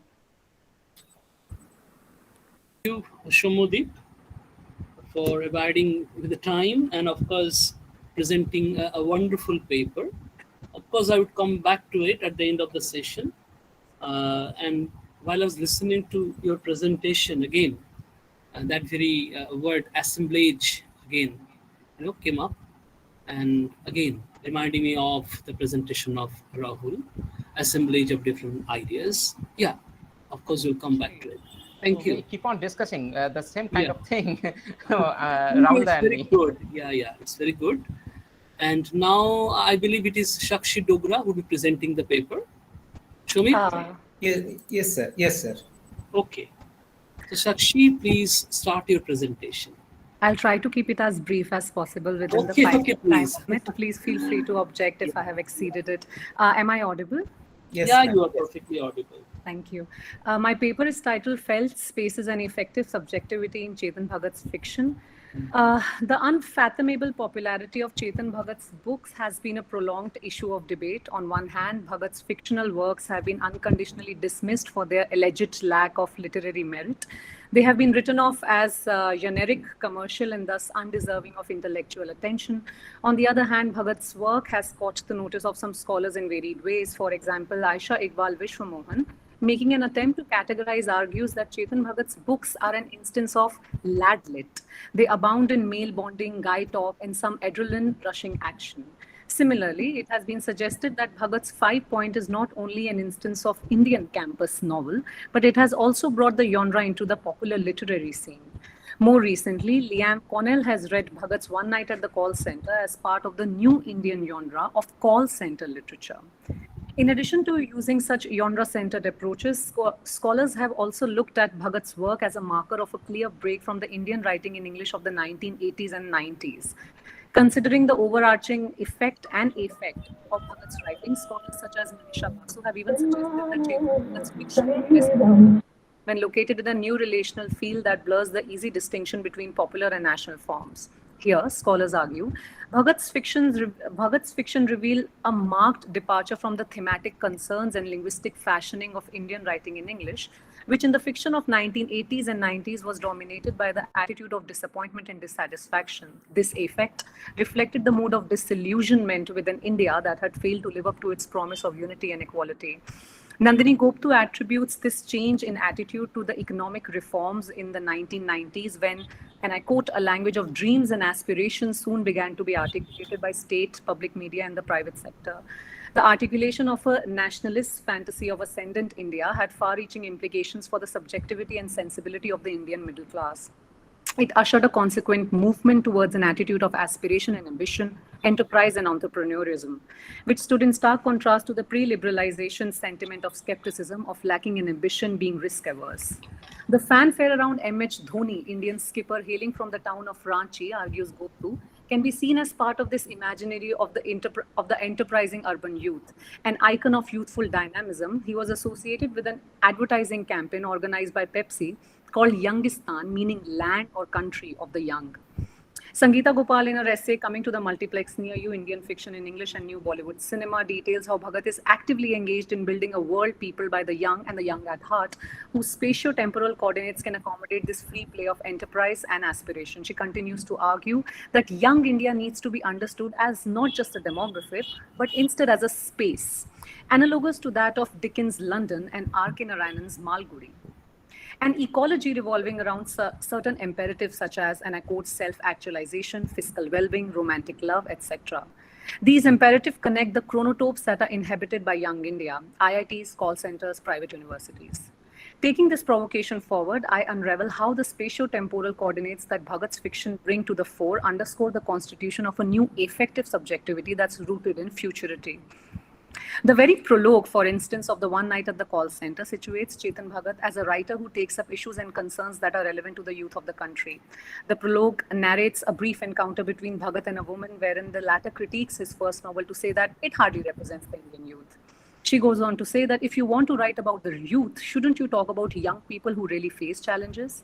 Wherefore, Bhagat, this segment is embodied by students of the protagonists of 5 Point Someone. For the woman in the train, it means that young people who work in night shifts in BPOs or call centers and oil the big companies abroad. That is the protagonists of One Night at the Call Center. The prologue acts as an invitation to the young to identify with the protagonists and characters of the novel and the spaces that they inhabit, to affiliate with their drive to achieve entrepreneurial success as well as participate in nation building. The prologue of Three Mistakes of My Life repeats this trope of the promise of portraying the real picture and aspirations of the youth. Its carefully chosen setting to do this is the city of Ahmedabad, which is repeatedly contrasted to the cosmopolitanism of the metropolitans Delhi or Bombay. The injunction to be enterprising is not just evidently offered, but also realized in this third fiction, Three Mistakes of My Life, as the story is spun around the narrator and his friends who run a successful cricket shop significantly called Team India Cricket Shop. The shop becomes a metaphor for the intertwined and entangled ideas of personal and national futurity that middle-class 20-something youth should harbor so that they can become part of the narration of the nation. Scholar Ulka Anjaria draws attention to this as she argues that Bhagat redefines India's provincial towns as places of growth, both economic and personal, for these provincial towns offer up India's regional aspirational middle class as the nation's future. In other words, it is through representing such spaces which are intermingled with an ethos of aspiration and entrepreneurial spirit that Bhagat's fiction articulates, and I quote, the imagination of national futurity that is based in India rather than abroad. As I have tried to argue, this imagination is both geographical and affective in nature. Thank you.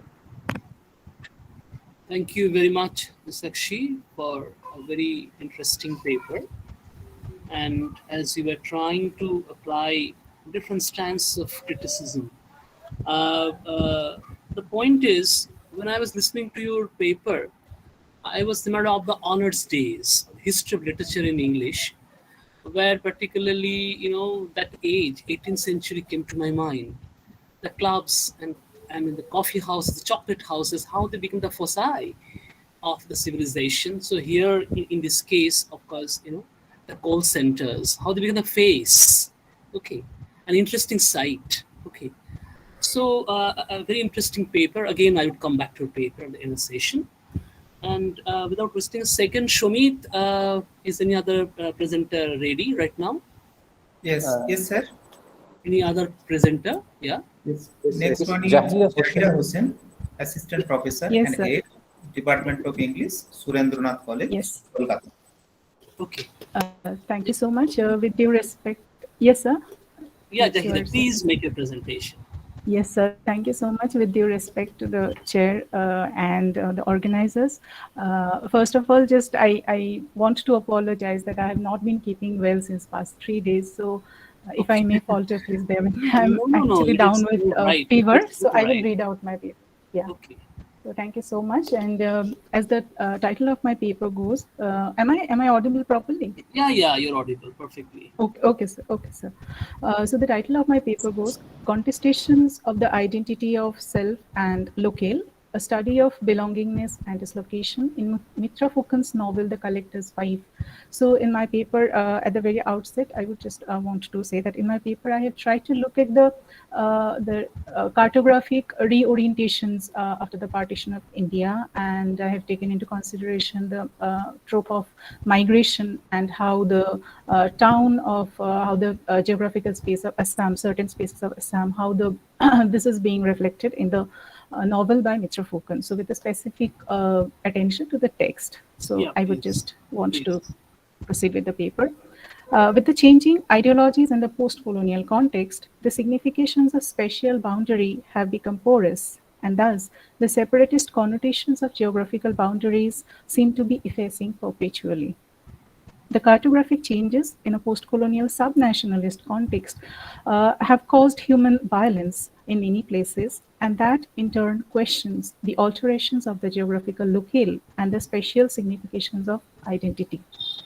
So in relation to the question of post-colonial migration and hospitality, the landscapes, the towns, and the villages uphold certain agencies.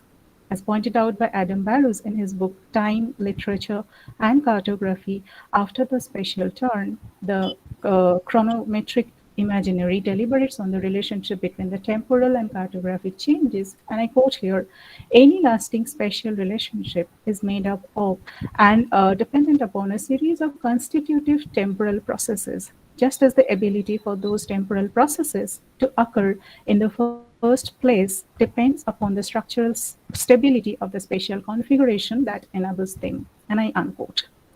The identities of the inhabitants of a pristine town in the post-colonial context also gets shaped and reshaped in the context of the post-colonial nation formation, as I have just now mentioned.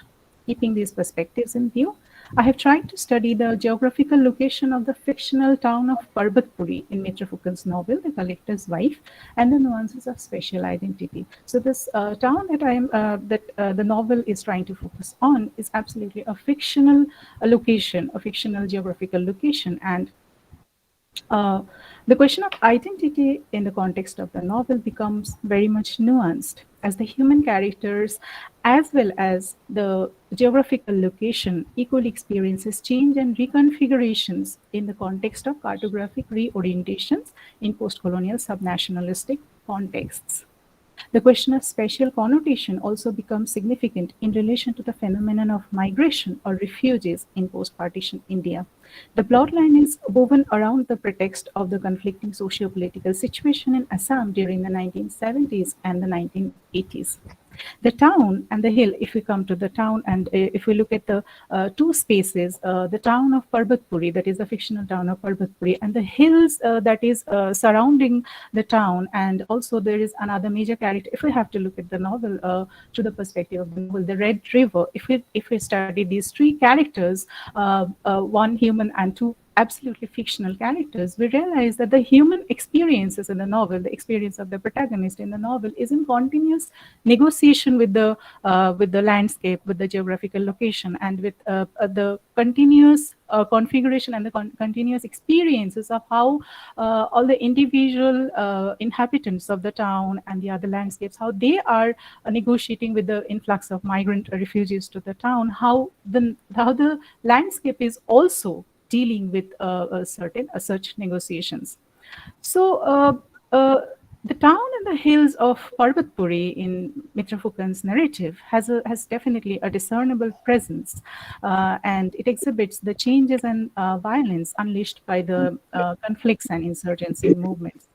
Though the name of the town is fictional, the vivid description of spatial changes that the town has undergone are not fictional at all. Because we can, if we look at the sort of historical documentations, we find that there are many documents that substantiate such changes.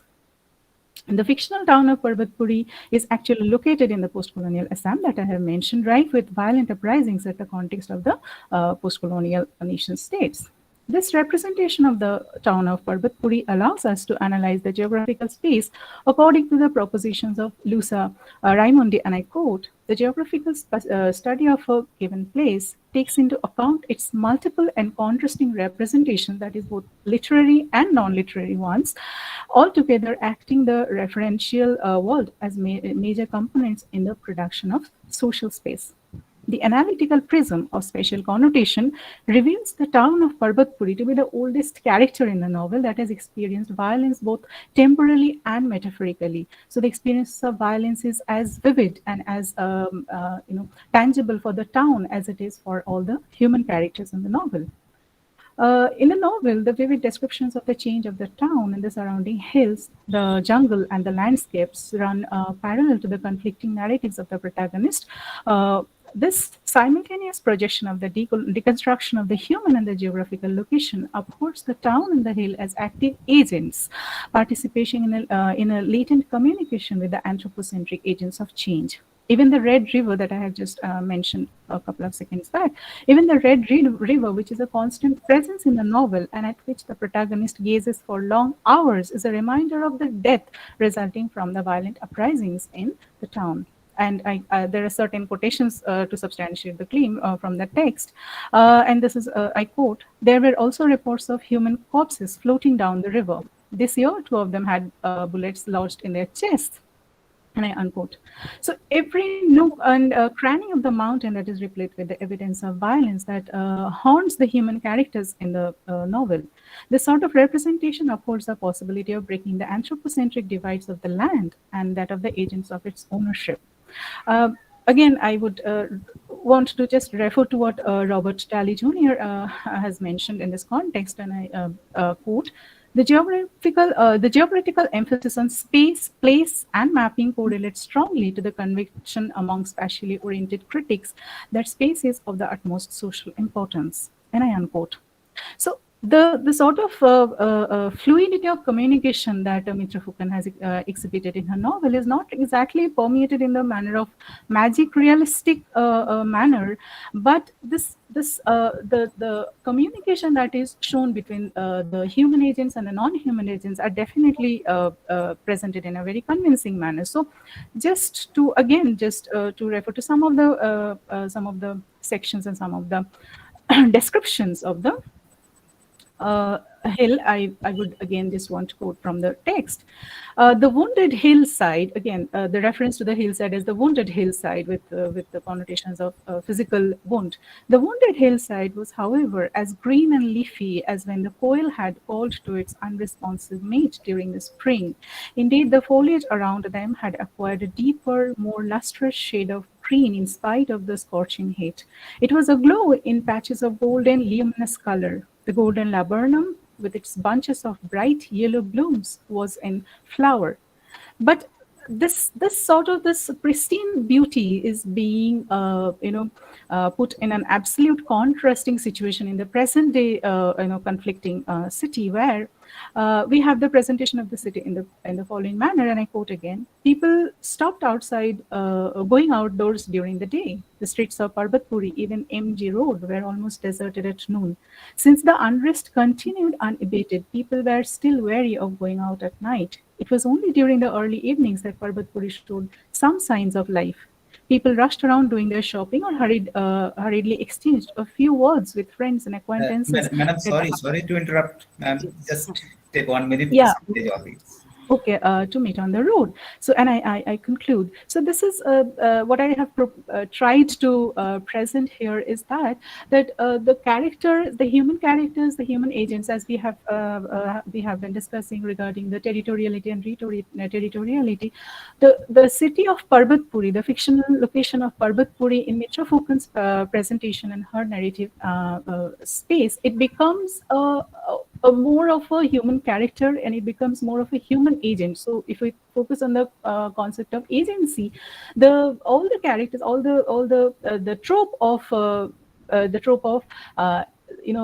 becoming and the trope of gaining meaning and identity in a post-colonial context is something which is running parallelly in the context of the novel in regards to both the hills, the landscape, the river, and the protagonist and all the other characters that we have in the novel. So this was all that I have tried to propose. Thank you so much. Thank you, Jahida. Again, a very interesting paper that you have offered. Now, as I was listening to presentation, I was thinking of that, okay, the town doesn't remain simply a backdrop. Okay. Yes. It assumes a kind of agency. Yes. So I believe, because I haven't gone through that novel that we just dealt with, I was thinking that perhaps in a way, the town also was controlling the destiny of the city dwellers. So I don't know, of course, because I have not read, does it control the destiny of the people who live in the town? Yes, sir, it does, to the extent of the violence that is, that is the event, and that has become the practice of the say 1960s or 1970s, the period which is being confined, which has been referred to in the novel. The city does define the destiny of the characters because the city has become more apprehensive. The city has become a wounded character. The city has become like alienated and dislocated in some sense also. So that also confers this sense of alienation and dislocation onto the characters, the inhabitants of the city. So yes. Okay. Thank you very much. Thank you very much. Who is the next presenter, Shumit? Swapna Roy. Okay. Swapna Roy, State Aided College Teacher, Category 1, Department of English, Amdanga Jugal Kishore Mahavidyalaya. Swapna, I believe that without wasting a second, you can go straight on to your presentation. Am I audible, sir? Yeah, you're audible. Yes. First of all, thank you for giving me an opportunity to present my paper in this wonderful session. And let me share my screen first.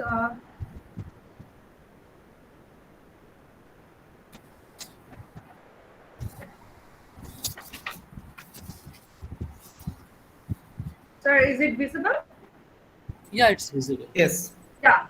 The title of my paper is Gaia in Transpersonal Eco-Psychology, a home away from home in Shumona Roy's How I Become a Tree. And this particular book was published in 2017, and it is a personal mixing memoir.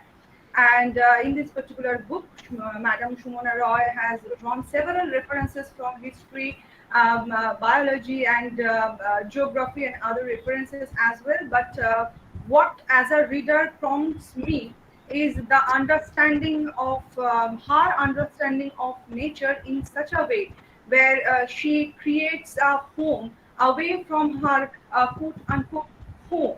So if we read the book, we will find out that the author, Madam Shumona Roy, was immensely disturbed by the violence, greed, hate, and selfishness of her kind. And in that particular situation, she was in desperate need to be at her own, what can I say, speed. And therefore, she created her own world, a world into the cosmos of nature. As you can see that I have mentioned, the first section of my paper is Gaia in Transpersonal Eco-Psychology. So eco-psychology argues that the deep and enduring psychological questions, who we are as human beings, how we grow, why we suffer, how we heal, are intimately connected to our relationships with the natural world. And you can see there is a book, The Voice of the Earth, published in 1992 by Theodore Roosevelt, where he pioneered the understanding the notions of eco-psychology in such a way. So our understanding of environmental consciousness through the psychological reading of particular characters or the journey, we would understand what sort of a relationships we have with nature and how can we heal our own wound, our trauma, especially through the phenomenological experiences, because the sort of experiences she is having is beyond, what can I say, phenomenal. So those understanding of nature is very much important. If a person is having a deep wound in her unconscious mind, so here comes the new field, framework, a conceptual framework, that is transpersonal eco-psychology, and it is an interdisciplinary approach where psychologists are working with other branch of theories. So this newly emerged field of study draws on two metaphors. Firstly, it represents nature as a home and also as a family. And secondly, it portrays nature as self. Self-identifications are broadened to include the greater than human world. So I will come back to the notions that nature as self. So there is a book, Ecological Psychology, Healing the Split Between Planet and the Self. If you read the book, there are chapters, there are passages that all of that are talking about the wound, the trauma she's having, and her consistent desire to become a tree, as if she wants to escape this particular world, and she is desperately in need of creating a different world. So this particular principle that I'm talking about, eco-psychology, this particular field of study is based on the understanding of Gestalt and transpersonal psychology. And so this particular framework is also talking about the understanding of ecological self, where our environmental consciousness asks us to be in such a state like non-dual state. If you go through the Vedanta reading, you will find out there is a higher self, and if you mingle with that particular self, healing will be more easily in your own way. So the understanding is very much important. And if I can quote from the text, the particular section that I am talking about the trauma, I'm talking about the wound, I'm talking about the emotions, I'm talking about the injuries that she is having. My affinity for plant life is emotional and psychological. So as a psychologist, if there is anyone would try to read her book from the that perspective, it is very much easy for that person to decode the book from this new conceptual framework. And the second quotation is, I would choose to be an Ashoka, the hyphen shoka, the sorrowless tree I decide. That means what sort of a pain she was going through, we can imagine. So the particular concept of home, from the concept of home to create a new identity. So she was trying to create her own identity. And the particular questions, the void that she was having, that I, the singular I, she's again and again writing down that this particular I cannot connect to the quote unquote human world. So it is very much easy to connect with the nature. And if you can quote that home is where one starts from. As we grow older, the world becomes stranger, the pattern more complicated of dead and living. So this is a memoir, and there are her references to her family's friendships as well. So she became alien to those relationships. She was in need of creating her own home in the lap of nature. And there are thousands of references from mythology to folklore that women who found trees as their other selves or become forest refugees due to their psychological, sociological and physical operations. So the wound which is only visible to the psychologist. So the question, where is our home? What makes our home a home? Which is our home? Don't we belong to the places that live within us, hunt us, and sometimes fade within us? So as a woman, we are making our journeys from our father's house to the places that we, places for our job, to the other houses as well. So where is our home? The more we shift from places to place, the wound becomes more strong, and you cannot see even the wound that is buried inside our psyche. So why, despite cultural and ethnic differences, despite different stages in life courses of the authors themselves, as well as the characters they create, do notions of longing and belonging are more important? So you can see that the particular chapter where she is longing for a Shaw Hridaya means soul mate. That means a connection to her soul. That means Madam, sorry to interrupt. Madam, yes. Just take 1 minute. Yes. And the final section of my paper that I have introduced a theoretical model, that is biophilia hypothesis. And Robert Daly sir was mentioning about topophobia, about phobia related to places and spaces and temporality. So Edward Wilson has introduced this particular framework where we can decode the understanding of natural world, how they can connect to us. Because if you travel to the forest, you can see there are the biological stimulation to your body. So that means trees always help us to become more and more positive in our own life. And finally comes the concepts of Gaia, that Gaia in transpersonal eco-psychology. So the earth as a system behaves as a single self-regulating system.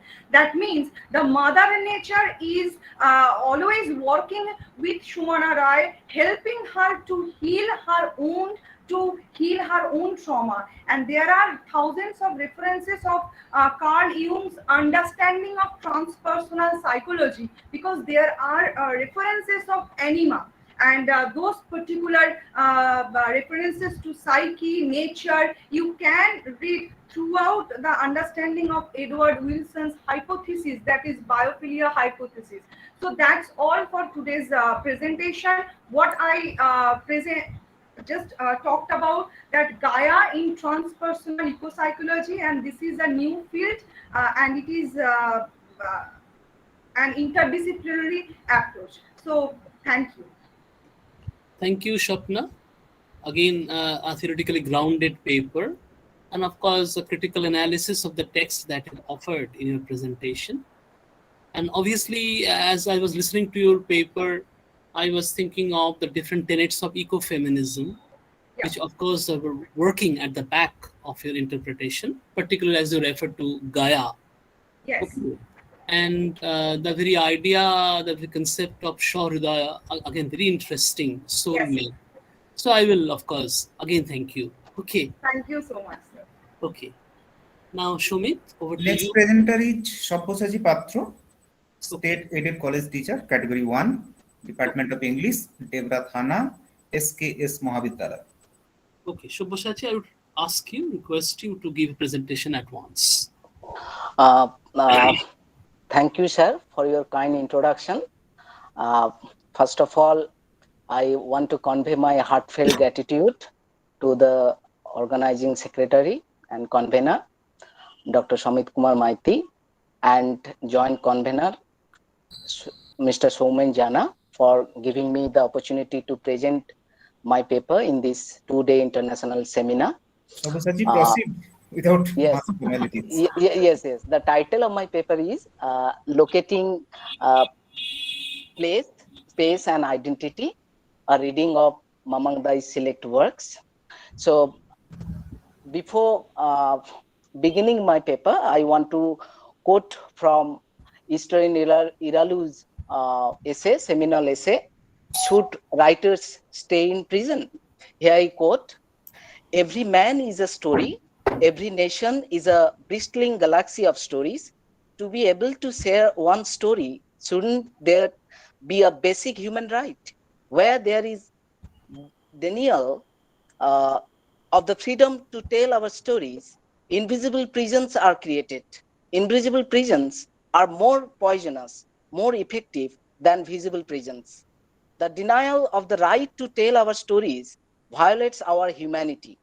I believe that every story has its space in history of some story. The telling of some stories has been completed, while some stories are waiting in the wings to be told at the right time. But when that opportunity is denied, a terrible wrong is committed.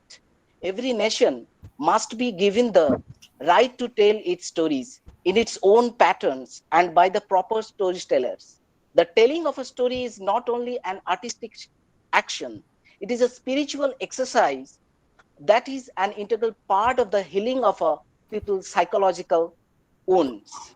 So, Iralu's this above mentioned words actually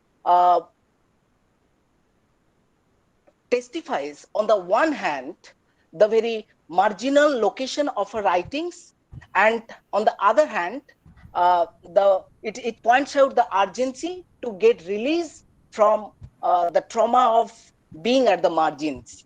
As we know that Northeast India is one of the culturally enriched regions of Indian subcontinent, and this region is the amalgamation of people belonging to different ethnic groups, cultures, faiths, customs, and beliefs. And however, this region has been plagued by many problems like ethnic riots, mass killings, insurgency, counterinsurgency, smuggling, and etc. And it is against this backdrop, the troubled political climate, the beautiful landscape, and the confluence of the ethnic groups, various ethnic groups, the literature of Northeast India takes its birth. And the emerging literature from Northeast India, on one hand, celebrates ethereal beauty, bewildering diversity, myths, and stories. On the other hand, it also showcases the marginalized status of this region, pain and suffering of common people due to the banality of terror and the banality of war, which has engulfed the entire region. And in this context, I want to quote Tilottama Mishra, Tilottama Mishra points out that significantly for mainland India, the region known as the Northeast has never had the privilege of being at the center of epistemic enunciation. The imagination of mainland has even today not overgrown the center of those constructs of mysterious other. And therefore, this marginality, otherness, and ethnic identity defines the trope of becomes a defining trope that signifies this literature's location as well as the acceptance by mainstream critics. Women writers from Northeast India have contributed immensely to the ethnographic fiction rooted in the distinct local cultures. That is a key feature of literature from Northeast India. And they have also explored the peculiar identity crisis of men and women hailing from this region, and also chronicled the journey of women from powerlessness to empowerment. And Mamang Dai, a poet and novelist from Arunachal Pradesh, is one of the strongest voices in literature from Northeast India.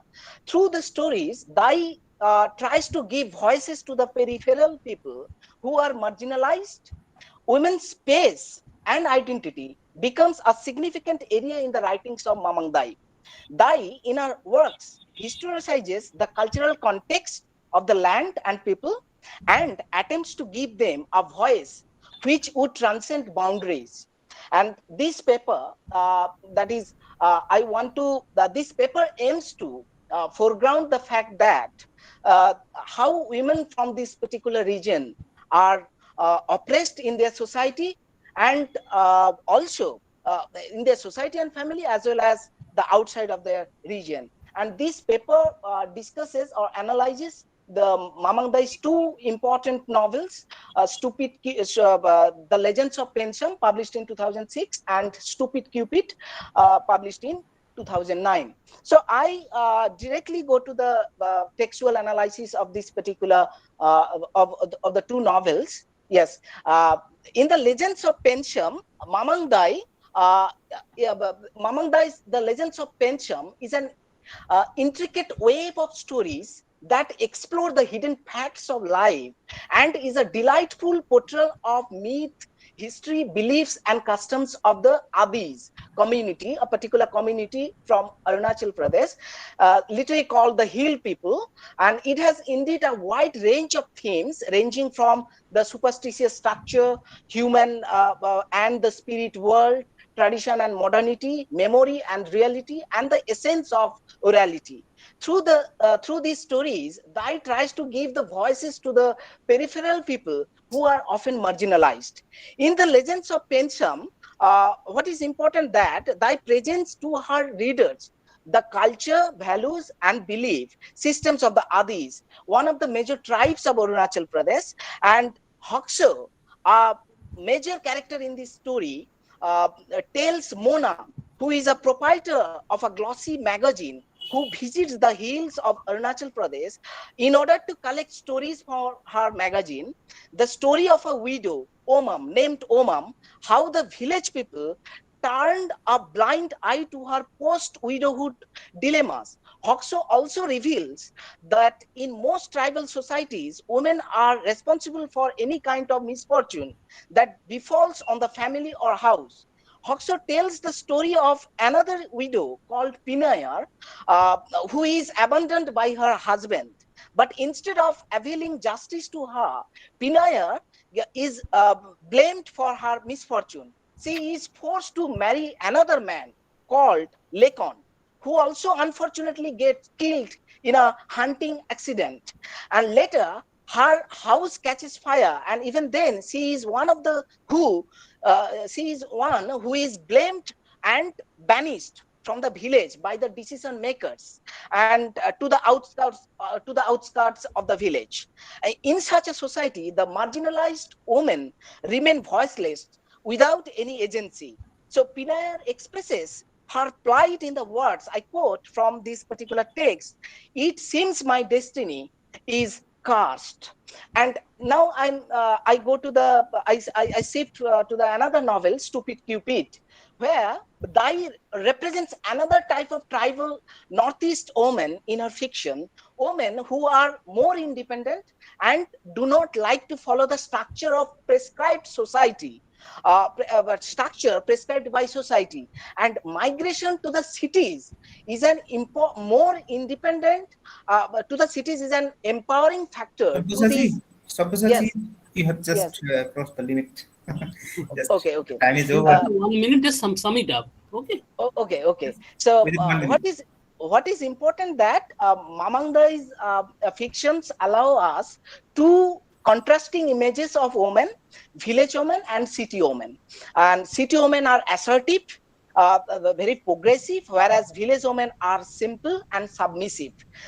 And what is important that in Stupid Cupid, that deals with an attempt to the protagonist Adna and other women characters like Maref and Jia, who leave their native places to achieve freedom and independence in the city of Delhi. The novel opens up a new world where the women who have the full freedom to live their life by their choice, encountering numerous challenges in a metropolis, a miniature of Western society.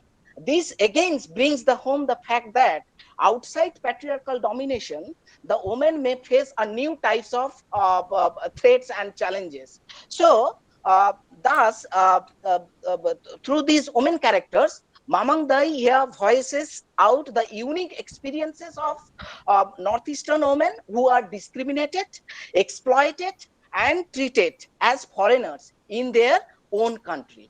Thank you, sir. Thank you very much, Shubhoshaji. It's already 10. The idea is that we all remember the proverb that is pain is mightier than the sword. So obviously, Mamang Dai, not only that she's marginal, that she's a woman. Okay, how she rouses the confidence in the women of her region to, of course, fight and also resist when there is oppression in very many forms, of course.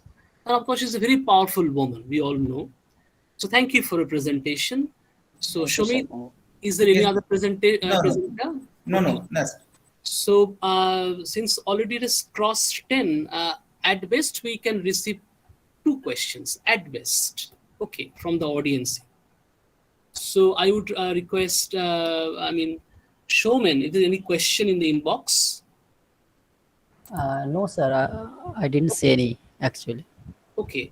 So I must thank all the paper presenters. Of course, you have to finish your paper within short time. We had to curtail, okay, your presentation. We are forced to do that.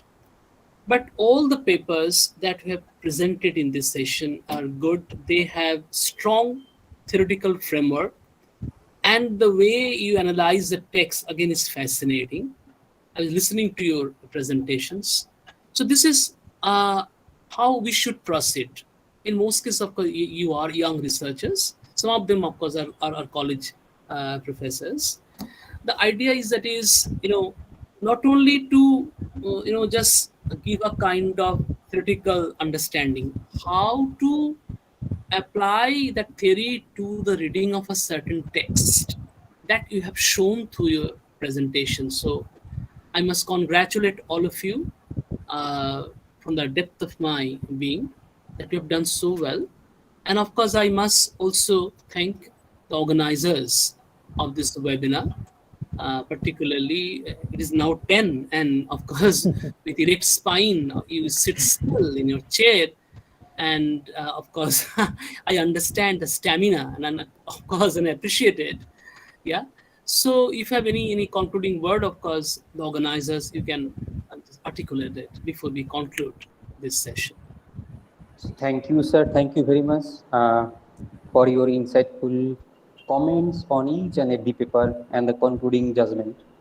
So we are very grateful to you, sir, to have you among us, and hope we will get you like this way. So now, Thank you, sir. So we are at the end of the sessions. We have spent a lot more times, so we apologize for our part. But sometimes it happens that we have to extend our time, and we are very thankful to all of you because you very patiently cooperated with us. So now, may I request Mr. Soumen Jana, Assistant Professor and Head, Department of English, Subarnarekha Mahavidyalaya, to give vote of thanks. So over to Soumen Jana. Thank you so much, Sanjoyda. Am I audible? Yeah. Yes. Okay. Yes. Okay. It is already 10 past, so I won't take much. Myself, Soumen Jana, Assistant Professor and Head, Department of English, Subarnarekha Mahavidyalaya. I really feel so honored and privileged to get this opportunity to propose a vote of thanks on behalf of the organizing team on this international webinar on space, place, and topography, geographical imaginations in Indian writings in English.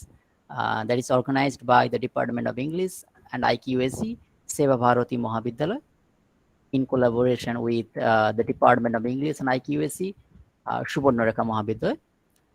Today is the first day of this virtual conference, and the way the things ensued so far, we can say that this has been a wonderful first day where we got to listen to our distinguished resource person, Professor Robert T. Talley Jr. It has been an experience, quite an experience. In the technical session chaired by my teacher, Professor Joyjit Ghosh, or as we dearly call him, our JG sir. We have had some wonderful presentations, insightful exchanges, and I hope the listener participants have benefited greatly. I take this opportunity to extend my hearty thanks to Mr. Babulal Mahato, the Honorable Administrator of the governing body, Seva Bharati Mahavidyalaya, for his moral support in organizing this international webinar. My sincere thanks to Dr. Devaprasad Sahu, Principal, Seva Bharati Mahavidyalaya, and Chairperson of the webinar, for his tireless effort in organizing such a successful event, particularly during this COVID-19 pandemic. I convey my heartfelt thanks to Mr. Lokhinder Paloi, teacher in charge, Subarnarekha Mahavidyalaya, for his help and support. He has always been kind and patient enough to bear with us. I also thank Dr. Kothakoli Bandhopadhyay, IQAC coordinator of Subarnarekha Mahavidyalaya, for a ready response. Though he could not be with us due to some unavoidable circumstances, we are grateful to our chief guest, Professor Shankar Prasad Singh, former professor, Department of English, Vidyasawar University, for his guidance and gracious presence. We humbly acknowledge the invaluable contribution of the Honorable International Resource Person, Dr. Robert T. Talley Jr., Department of English, Texas State University, for his wonderful deliberation on the place of geocriticism. We also humbly acknowledge the invaluable contribution of Professor Joyjit Ghosh, who chaired this technical session.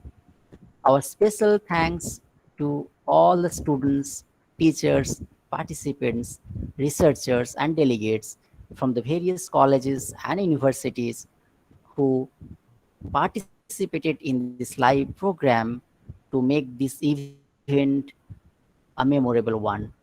We must express our deep sense of appreciation and gratitude for the advisors of this webinar and every member of the organizing committee.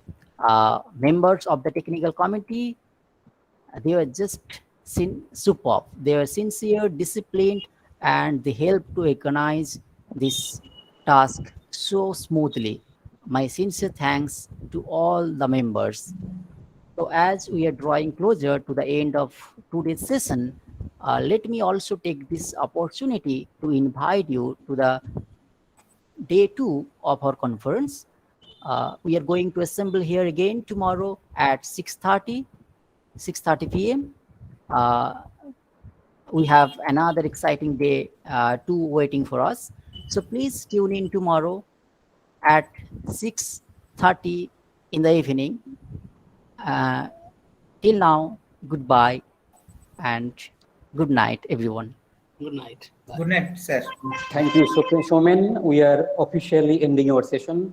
And thank you, Professor Jajit Ghosh, sir, Thank you very for much. your benign presence with us and you be with us. Thank you, sir, very much. And Thank we you, are sir. officially ending our session for these days. And tomorrow we will be there in the same time in this virtual mode.